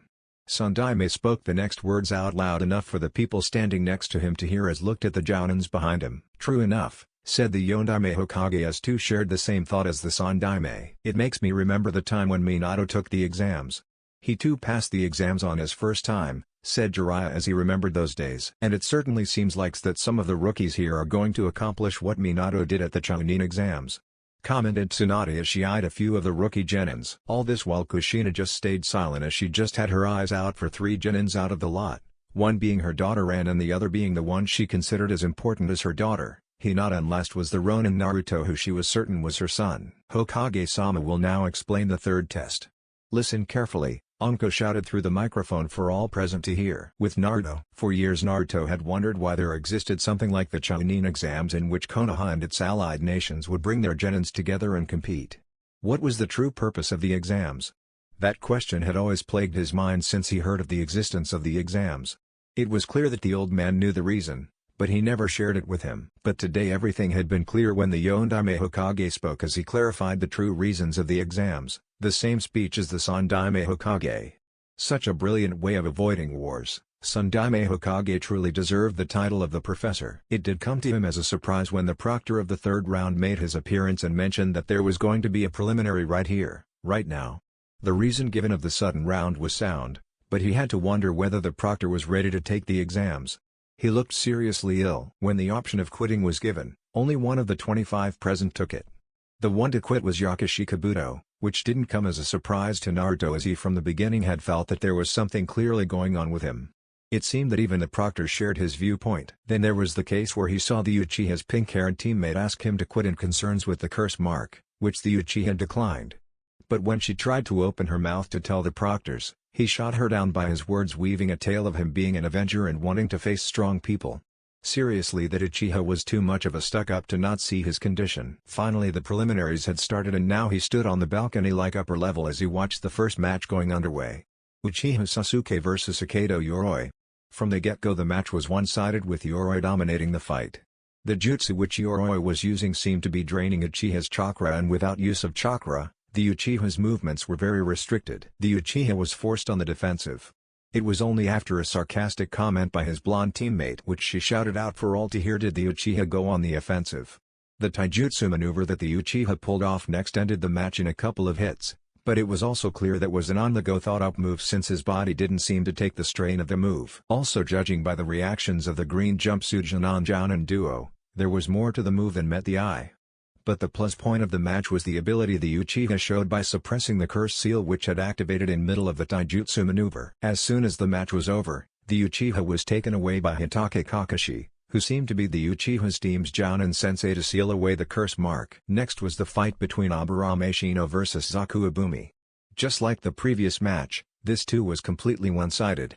Though unlike the first match, the one having the disadvantage pulled no miraculous victory, as even Zaku's act of being handicapped by one arm proved worthless as Shino was always a step ahead of him.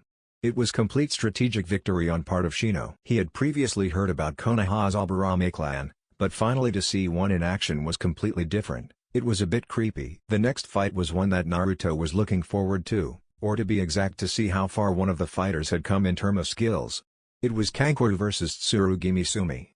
Unfortunately Kankuru's opponent wasn't able to differentiate between Kankuro and his puppet, and that turned out to be his loss. Though Misumi's Nan no Keizo, soft physique modification, jutsu did intrigue him. It was during this match, he saw Kakashi return to the arena without the Uchiha. It seemed that whatever seal Kakashi might have used to seal away the curse mark must have rendered the Uchiha incapacitated. It was also during the disappearance of Kakashi and the Uchiha, he had seen the Auto Jounin also take his leave. The next pair-up by was the most interesting, as the electronic board paired the granddaughter of the Sandaime Tsuchikage, Kurotsuchi, and the student of the famed copy Nin Kakashi, Haruno Sakura. With everyone, this isn't going to be good, thought Kakashi as he saw that one of his students was paired with an Iwa Jounin, which happened to be the granddaughter of the Sandaime Tsuchikage. If it were either Sasuke or Ran, he knew that it would be a match to watch, but he couldn't say the same for Sakura. He just hoped that the girl had taken her training seriously and learned a couple of things from the scroll he had handed to her. I hope you take her seriously, Kurotsuchi. Even though that girl doesn't seem much, but she is the student of Hitake Kakashi, thought the Iwa Jounin as he watched Kurotsuchi and Sakura stare at each other. Those two were not the only ones eagerly waiting for this match to start, as almost all present had their eyes on this match, as everyone wanted to see the true caliber of the granddaughter of Aniki. Even though on the outside Sakura looked completely calm, but on the inside she was a bit afraid of the girl standing in front of her. The way the Iwa Kunoichi carried herself screamed of her confidence in herself and her skills and being the intelligent one. She was certain that the Iwakuno-ichi would be skilled, seeing that she was the member of the only team from Iwagakure no Sato to participate in the exams. But she held onto a face of the calm on the outside, as a victory here would solidify her path towards the heart of Sasuke-kun, and she will also show Ino that she was no pushover. Meanwhile, Kurotsuchi eyed her opponent with a calculating gaze. She could already tell that the pink-haired girl had no such skills that she had to worry about and was a fangirl to boot, but also knew that it was not good to judge her by her appearance, since the pink-haired girl was the student of the legendary copy nin Kakashi. She decided to hold her judgment on Pinky after initial confrontation. Begin. Gekko Hayate called out loud to start the fourth match. Sakura was the first to make her move as she charged at Kurotsuchi. While charging at the Iwakuno-ichi, her hands weaved through a set of seals for one of the most basic jutsus, Bunshine no Jutsu. What is she planning? Kurotsuchi wondered as she saw the Pinky weave through hand seals and producing two clones that charged at her along with the original. She stood her ground as she watched the Pinky and clone steadily approaching her, trying to figure out the girl's plan, as using something as basic as the clone technique wasn't going to work against her. She didn't have to wait long as she watched the Pinky form the ram hand seal and focus her chakra on the sole of her feet. All chakra to the feet, thought Sakura as she formed the ram hand seal to focus her chakra to the sole of her feet, as Kakashi-sensei had taught them during the tree climbing exercise. And explode of the ground, Sakura thought as she felt her chakra focused at the sole of the feet, which she used to greatly increase her speed as she charged at the Iwakuno-ichi. With the spectators, Kakashi was quite surprised by the maneuver Sakura pulled, as it showed that she too had potential of thinking quickly on her feet. Also, it reinforced his belief that she had perfect chakra control. Beautiful movement, Sakura-san, thought Rock Lee with odd look as Sakura's fist connected with the Iwakuno-ichi's face. Fast, thought Ino as she saw her longtime rival execute the taijutsu maneuver. She had to hand it to the girl as she had grown strong in the past years, especially since the teams were formed. But the joy of everyone who supported Sakura didn't last long as they watched that the Iwakuno-ichi that had stumbled back by the punch turned into a block of wood. Back with Sakura and Kurotsuchi. Wha? Sakura said, completely surprised that the one she punched happened to be a block of wood. Sakura didn't have much time to think on some new strategy as a very powerful punch was delivered to her guts, making her cough out some blood as she kneeled on the ground holding her stomach. What did you think, that only you were capable of outsmarting your opponent by a basic ninjutsu? Asked Kurotsuchi as she stood a few steps away from the kneeling figure of Sakura.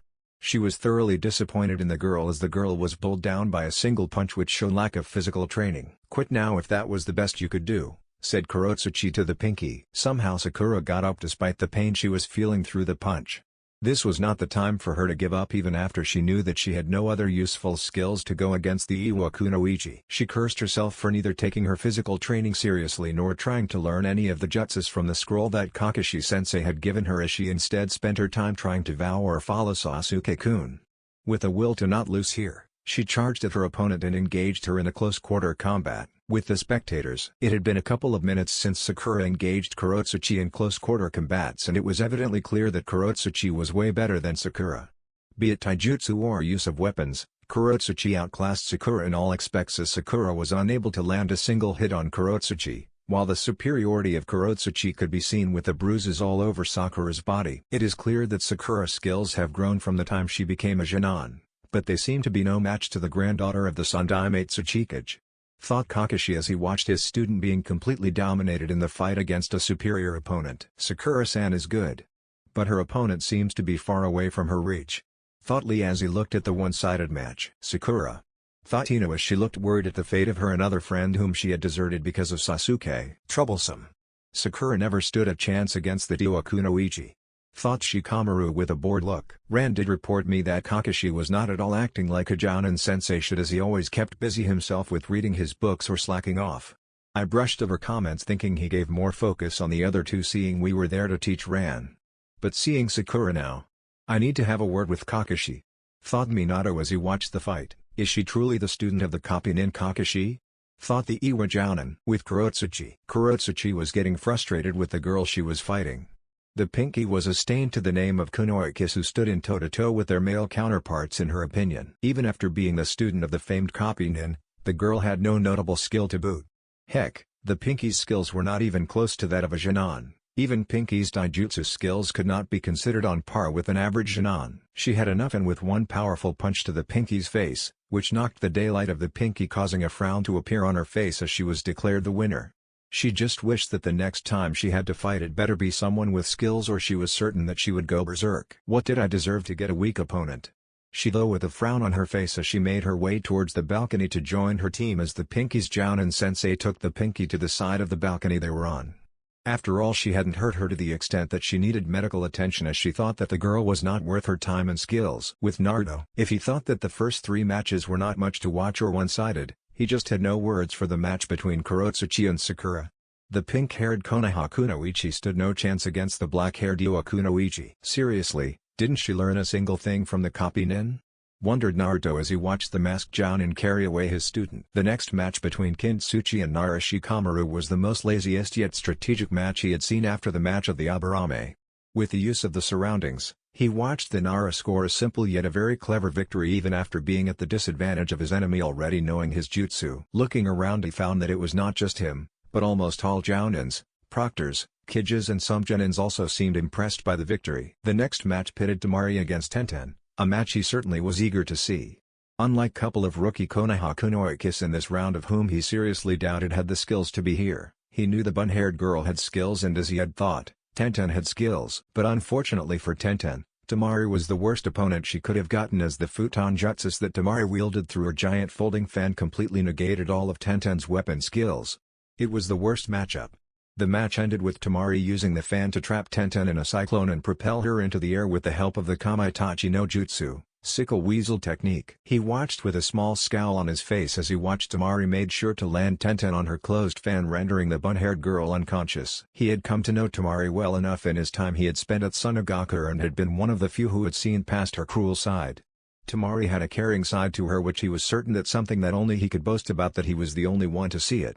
To almost everyone she was the personification of cruelest of Kunoikis, but seeing Temari acting in such a cruel manner during this exam where there was so much at stake did make him wonder as to what she was up to. The confrontation that happened between the Konoha non-wearing green jumpsuit and Temari after Temari threw Tenten off of the fan in an attempt to have her land on the many weapons on the ground.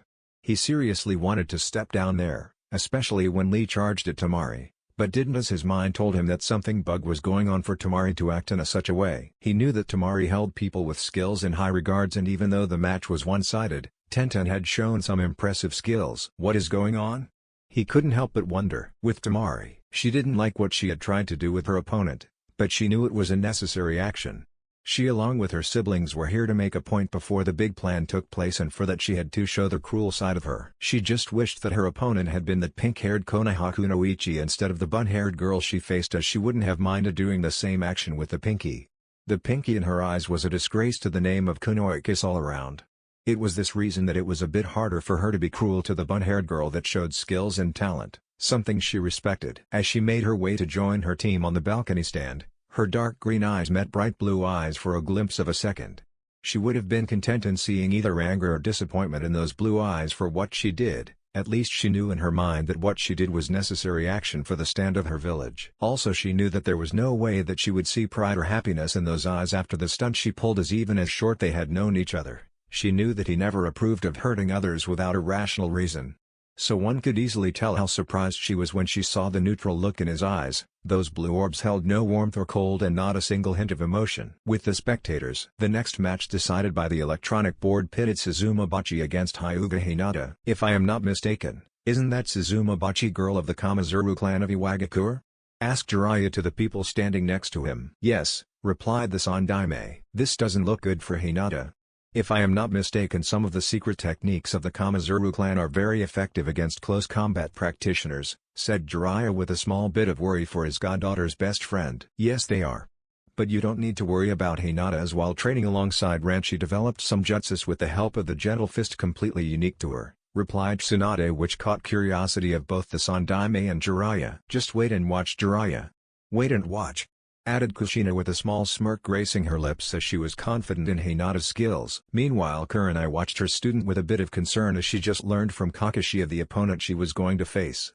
As most who knew Hinata, she too was confident in her student's skills, but learning that her opponent had abilities similar to another one of her student and specialized in long-range combat, she couldn't help but be concerned, as Hinata specialized in close-range combat. Don't worry Kurenai-sensei, Hinata will definitely win this, Ran said to Kurenai as she saw the small look of concern of Kurenai's face.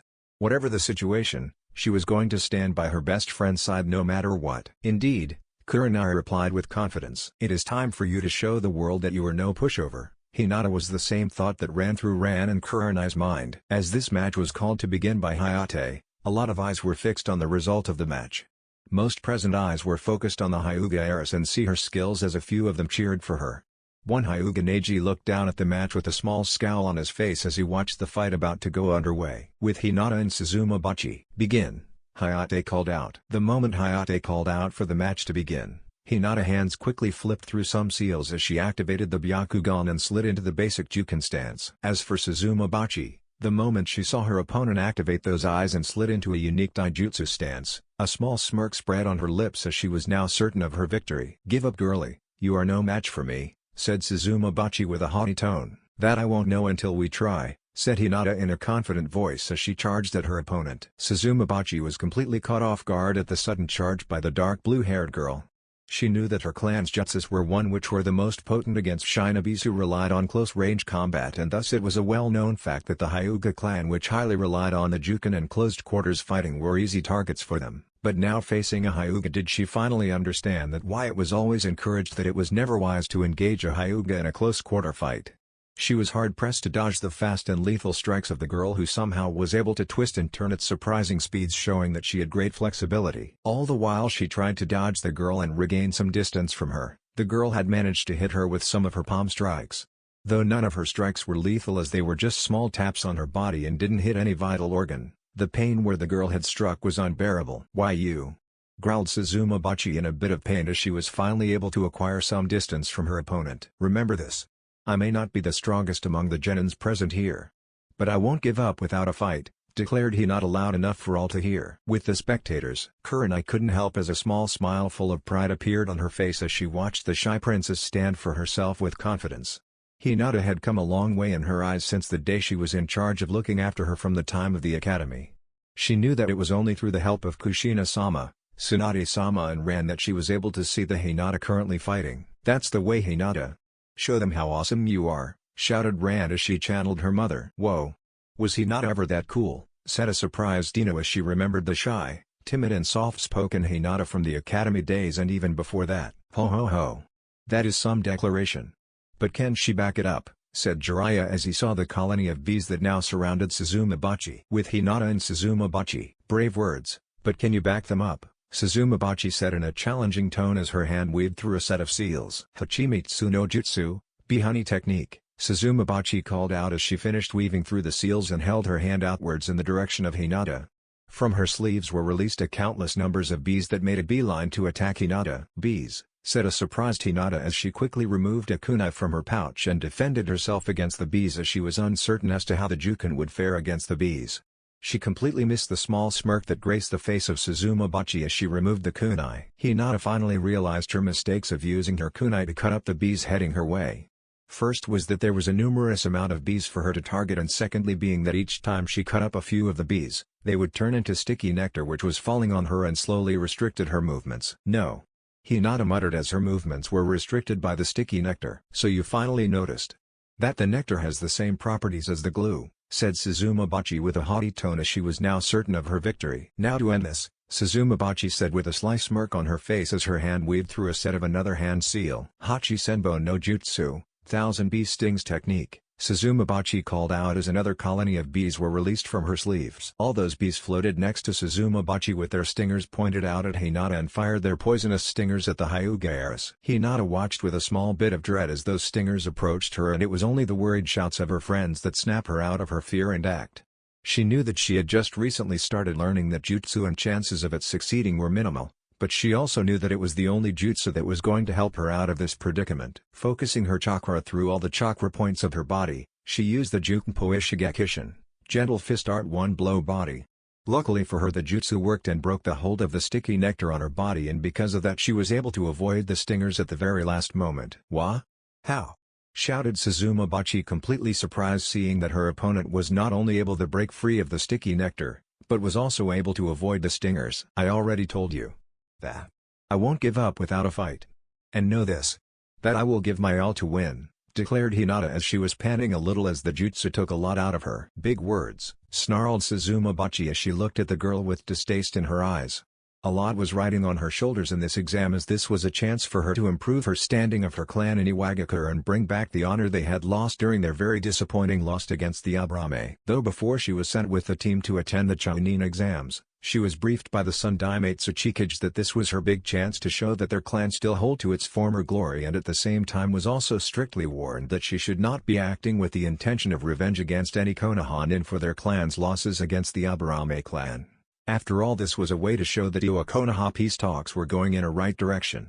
But she couldn't control her anger at her opponent as she easily moved around her attacks, and the girl's bold declarations made her feel as if she was mocking her. She was going to show who was the superior here in the fight as a very big colony of bees left her sleeves as they circled around the girl ready to strike at her command. And it only came as a bonus as she was a teammate of an Aburame. With Naruto, it had been the most interesting match he had seen so far, and it was clear to him and all present that both the girls were skilled in an average genins.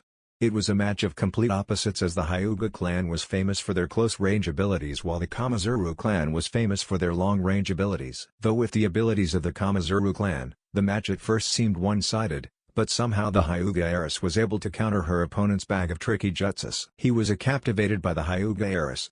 It was not the skills of the Hyuga heiress that captivated him, but it was her fierce determination. The old man had always mentioned to him that a person would only go far to achieve his dreams/goals if the person the mental strength and the will to stand to his belief, and here in front of him was a girl who stood against an opponent which had clear advantage over her with fierce determination. But at this moment the Hyuga heiress seemed to be in a pitch as she was being surrounded by hordes of bees. There seemed no escape. It was the calm and determined expression on her face that clued him that she still had an ace in her sleeves, and it seemed he wasn't going to be proven wrong. He watched as the Hyuga heiress closed her eyes as she formed a half-ram seal with her right hand and stood her ground.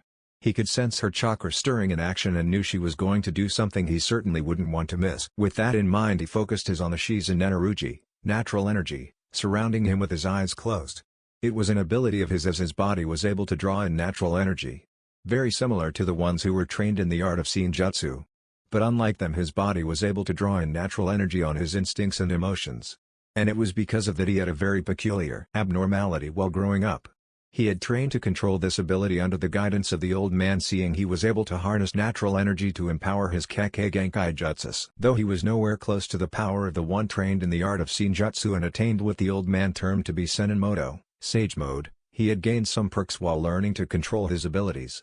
One of that was his sensory ability, as he was able to feel the natural energy around him, finally drawing in enough energy to force his sensory ability to its farthest limit, where he could not only feel, but see chakra too. Did he open his eyes? He was certain that if anyone were to look at him they would find his eyes radiating a golden yellow glow. He knew pulling such a stunt wasn't the wisest of his decision, as he could feel a few eyes turn to him when they saw the change in his eye, but he couldn't stop himself. His gut feeling told him that he was going to witness something new here, and he was never to refuse the words of his guts. With Hinata, she knew that it was now or never. All her hard work, days and months of training her chakra control to finding something that would suit her. Only a few people knew about the jutsu she had developed, and they were all here. This was her time to make them proud of her and show that she was not a damsel in distress. I know I haven't used that move in actual combat yet, but now I have to use it here, she thought as she closed her eyes to mold her chakra to perform her jutsu. Her eyes opened with her Byakugan flaring with intense determination. Shugo Haki Rakuju Ion Sho. Protection of the 8 trigrams 64 bombs. She called out as her hands moved fast enough to become blur for most of the people in the arena as she chakra created sharp chakra blades. Counting her natural flexibility, she was able to strike most of the bees with sharp chakra needle, cutting them in half, while those that had approached her were destroyed by the almost invisible dome of chakra formed around her by the sharp chakra blades of her jutsu. She could easily see the shock of most of the people around, but at this moment she was completely focused on her opponent, who had been shocked at the display and just stood there gaping at how easily her bees were being dispatched. As soon as she destroyed the threat of the bees surrounding her, she charged at her opponent, not giving her the time to regain herself, and hit her with Shot-8, palm bottom. The strike took instantaneous effect of rendering her opponent unconscious, as she had unknowingly put more force behind the strike. Being declared the winner, she couldn't help as her shy self started to emerge as she was being congratulated by most of her friends for her victory. Amidst those shouts of congratulations, Her eyes shifted to the four people whose opinion mattered to her the most. Standing next to the two Hokages, the sight of the pride-filled smile on the faces of Namikaze Uzumaki Kushina and Senju Tsunade made her feel that this was her greatest achievement, and that feeling further intensified as she saw the same smile adorning Kurenai-sensei's face and the large grin of Ran's face. With the spectators, that was a very youthful jutsu, commented Guy to his fellow Jounins as he truly was awed by the Hyuga heiress's changing the juken to fit her body structure. He always believed that every individual had his own style of fighting and shouldn't be restricting himself to something because it was tradition. Indeed, replied Asuma as he too was awed by the jutsu. Meanwhile, the jaws of Sakura, Ino, Kuuji and Shikamaru were hanging a bit loose as they watched the performance and couldn't help but be awed by the performance of the Hyuga heiress, especially Sakura, who had lost so easily. "Yup. You showed them, Hinata," cheered Kiba for his teammate. "A powerful yet graceful display," commented Shino. Both her teammates were also surprised seeing that they didn't know much of the secret jutsu Hinata had developed during her training with Ran and her family. Meanwhile, Neji was seething with anger on the inside as he watched Hinata perform the Shugo Haki Rakujuion Sho. He just couldn't digest the fact that the loser of the clan was able to learn something akin to Hakushu Kaiden, 8 trigrams palms revolving heaven. "That was an impressive jutsu," commented Tamari. This was another girl she would certainly like to fight with. Meanwhile, with the proctors, Hokages and other. "Now that was something completely new and definitely powerful," commented Jiraiya. Hinata-chan was always conscious about her skills and always felt inferior to others, so she asked our help to help her train. During her harsh training, she found her own style, her own jutsu. The Shugo Haki Rakujuion Sho is the result of the training. Combining her natural flexibility with precise chakra control, she has a complete range of attack. An absolute defense. It is different from the Hakushu Kaiden. This jutsu only belongs to Hinata. She honed it by training with water, replied Kushina with a smile full of pride for the young blue-haired girl. "Impressive," said Jiraiya. "That aside, did you see?" asked Tsunade as her eyes turned towards the masked redhead whose eyes most seemed to have lost the glow. "Yes. I wonder what that was. Was it a new form of a dojutsu Kekkei Genkai?" commented the Sandaime. "I wonder too. But I don't think that was a dojutsu Kekkei Genkai. I felt something when his eyes were radiating the glow. Something I can't pinpoint at the moment," replied Jiraiya. "Me too. Like I had felt something like that before," added Minato. "And neither can you two remember what that feeling exactly was?" asked Tsunade. "No," answered Jiraiya, and the Yondaime agreed with him. They knew they were right, though something was odd about those glowing eyes. Meanwhile, Kushina too felt something similar with those eyes. Something she hadn't felt or seen in years. Then it clicked her. "It's the same feeling. But it seems more controlled." The voice of Kushina spoke up in a very low tone. "What are you talking about, Kushina?" asked Minato. Kushina finally raised her voice a little higher, enough for those four to hear as tears started forming in her eyes. "The feeling. It is similar to Naruto-chan. When he would be too emotional. When his body would go berserk. And we all had seen on occasions Naruto-chan's eyes glow in that state." The eyes of the others widened. The glow of the eyes of the Ronin Naruto was similar to that of baby Naruto when his ability went berserk. The only difference was the color of the glow. With Naruto, the next match that had been decided by the electronic board pitted Gaara against Dosuke Nuta. This match had ended in a blink of an eye, as it seemed Gaara had no desire to play with Dosu, seeing that the moment Hayate called the match to begin, Dosu was caught by the sand from the sand gourd on Gaara's back and engulfed the Otonin's body. A large intake of breath was heard at the speed which Gaara had captured his opponent, and by the eyes of 3 of the Konoha-nins, it was clear they knew what was coming next. Luckily for all present, they were spared from the sight of Gaara crushing his opponent using the Sabaku Soso, sand burial, as he only used his sand to crush the Otonin enough to knock him unconscious and with heavy injuries which would certainly destroy his carrier. But the highlighting feature of the match which he had noticed, and it was evident that everyone had noticed too, that being throughout the match the emotionless eyes of Gaara were focused on him instead of his opponent. If the match of Gaara was swift and destructive, the next match could be considered to be swift and graceful. The match pitted Hyuga Neji against Akimichi Kuuji. The chubby Jinan had no desire to fight the Hyuga, whose eyes seemed to be boring holes in him. It was only after the persuasion of the chubby Jinan's Jounin sensei and also the promise of giving him a full-course barbecue dinner for free, did he decide to fight. Unluckily for the chubby Jinan, before he could even use his clan's trademark jutsu, the Hyuga acted swiftly and gracefully, attacking with palm strikes, knocking the chubby Jinan out. The next match pitted Inuzuka Kiba of Konohagakure against Akatsuchi of Iwagakure. It started good, with the Inuzuka trying to outsmart his opponent by making use of his heightened smell senses and usage of smoke bombs. But the plan was futile as none of the strikes of the Inuzuka made a strong impact on Akatsuchi, who was showing a great deal of resilience and sturdy body. At some point in the match, the Inuzuka lost to his bestial instincts and the match became a competition of strength. Unfortunately for the Inuzuka, his strongest jutsu Jujintai Jutsu Ogi, Gotsuga, Beast Human Body Technique Secret Art, Fang Passing Fang was unable to penetrate the golem of Akatsuchi, and neither could the Inuzuka stand the punch from the golem. 10 matches were over and 10 winners were already declared. Only 4 genins were left. Namikaze Uzumaki ran, Yamanaka Ino, Rock Lee and him. If one were to ask him the one of the 3 he would like to be pitted against, his answer would be that he would love to have the daughter of the Yondaime Hokage as his opponent. From what he had come to know from his ink creations was that the girl had gone up against Orochimaru and was able to surprise the Snake Sanin with one of her combo, hurting the man in the process. That itself made her a powerful opponent. Aside from Ran, he would love to be pitted against the boy who was continuously chanting about youth with an older version of himself. For some reason he felt the boy to be a dark horse of the tournament. Finally, the electronic board declared the opponents of the second last match of the preliminaries as it pitted 2 blondes against each other.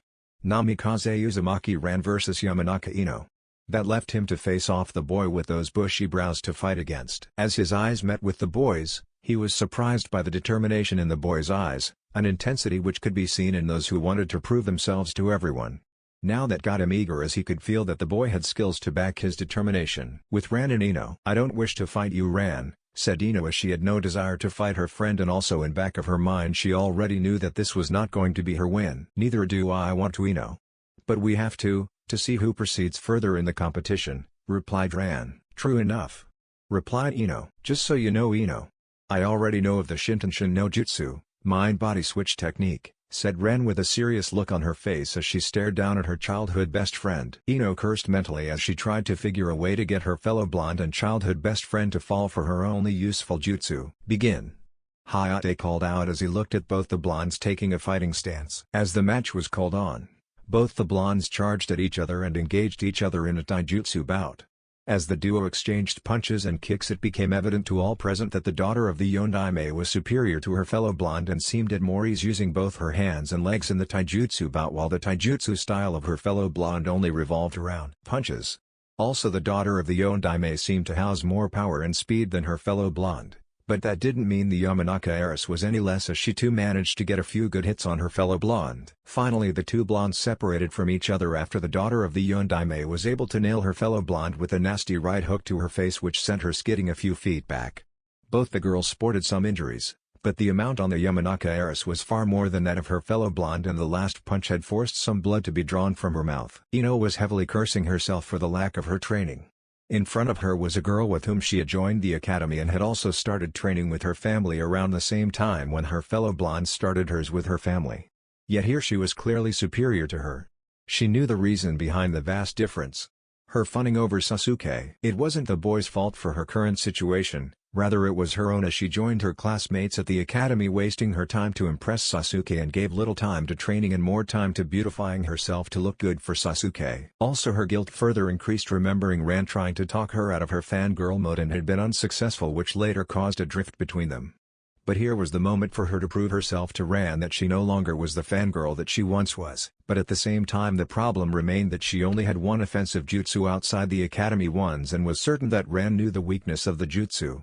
Steeling her resolve, she prepared to use the only jutsu in her arsenal worth this match. "You can't be serious, Ino. I know the quirks of that jutsu and know of its biggest weakness, Ino. You know that using that jutsu you will practically be forfeiting the match," commented Ran as she watched Ino perform the specific hand seal for her clan jutsu. "I know you hated it when I turned into a stupid fangirl, and from there our friendship went downhill. But I am no longer the fangirl you came to know through the academy. I am Yamanaka Ino, the one who wishes to be the best interrogation specialist like her father," declared Ino, stunning the entire crowd. "So you say you changed from the girl who only worries about growing her hair and looking pretty," said Ran with an impassive look on her face, though inwardly she was truly happy. This was the Yamanaka Ino she was once friends with. "What, you don't believe me? Is it my hair the reason for not believing me? Well, here," shouted Ino as she removed her kunai from her pouch and cutting her long hair and throwing it in the ground between herself and Ran. With the spectators, she has lost it. Not only she is willing to use the Shintenshin, but she also cut her hair in a fit of rage. That troublesome girl has stopped using her head, said Shikamaru as signs of frustrations were visible on her face. I understand that she wants to go back being friends with Ran. But there are better ways to do that instead of snapping out in a match to prove your point. Muttered Asuma. Ino. Muttered Sakura as she heard the words of longtime rival. With Ino and Ran. Well, if you are going to be this serious, then perhaps, forming the hand seal for her favorite jutsu, Gage Bunshin no Jutsu, said Ran as two clones of her formed next to her. This was something that Ino was certainly not expecting, but seeing that she had the real Ran trapped without her knowledge, she decided to quickly activate her jutsu. Shintenshin no Jutsu. Ino called out as she activated her jutsu. She watched as all three Rans quickly tried to move from their place before her juts could take effect, but only the doppelgangers succeeded in their attempt. With the spectators, what is going on?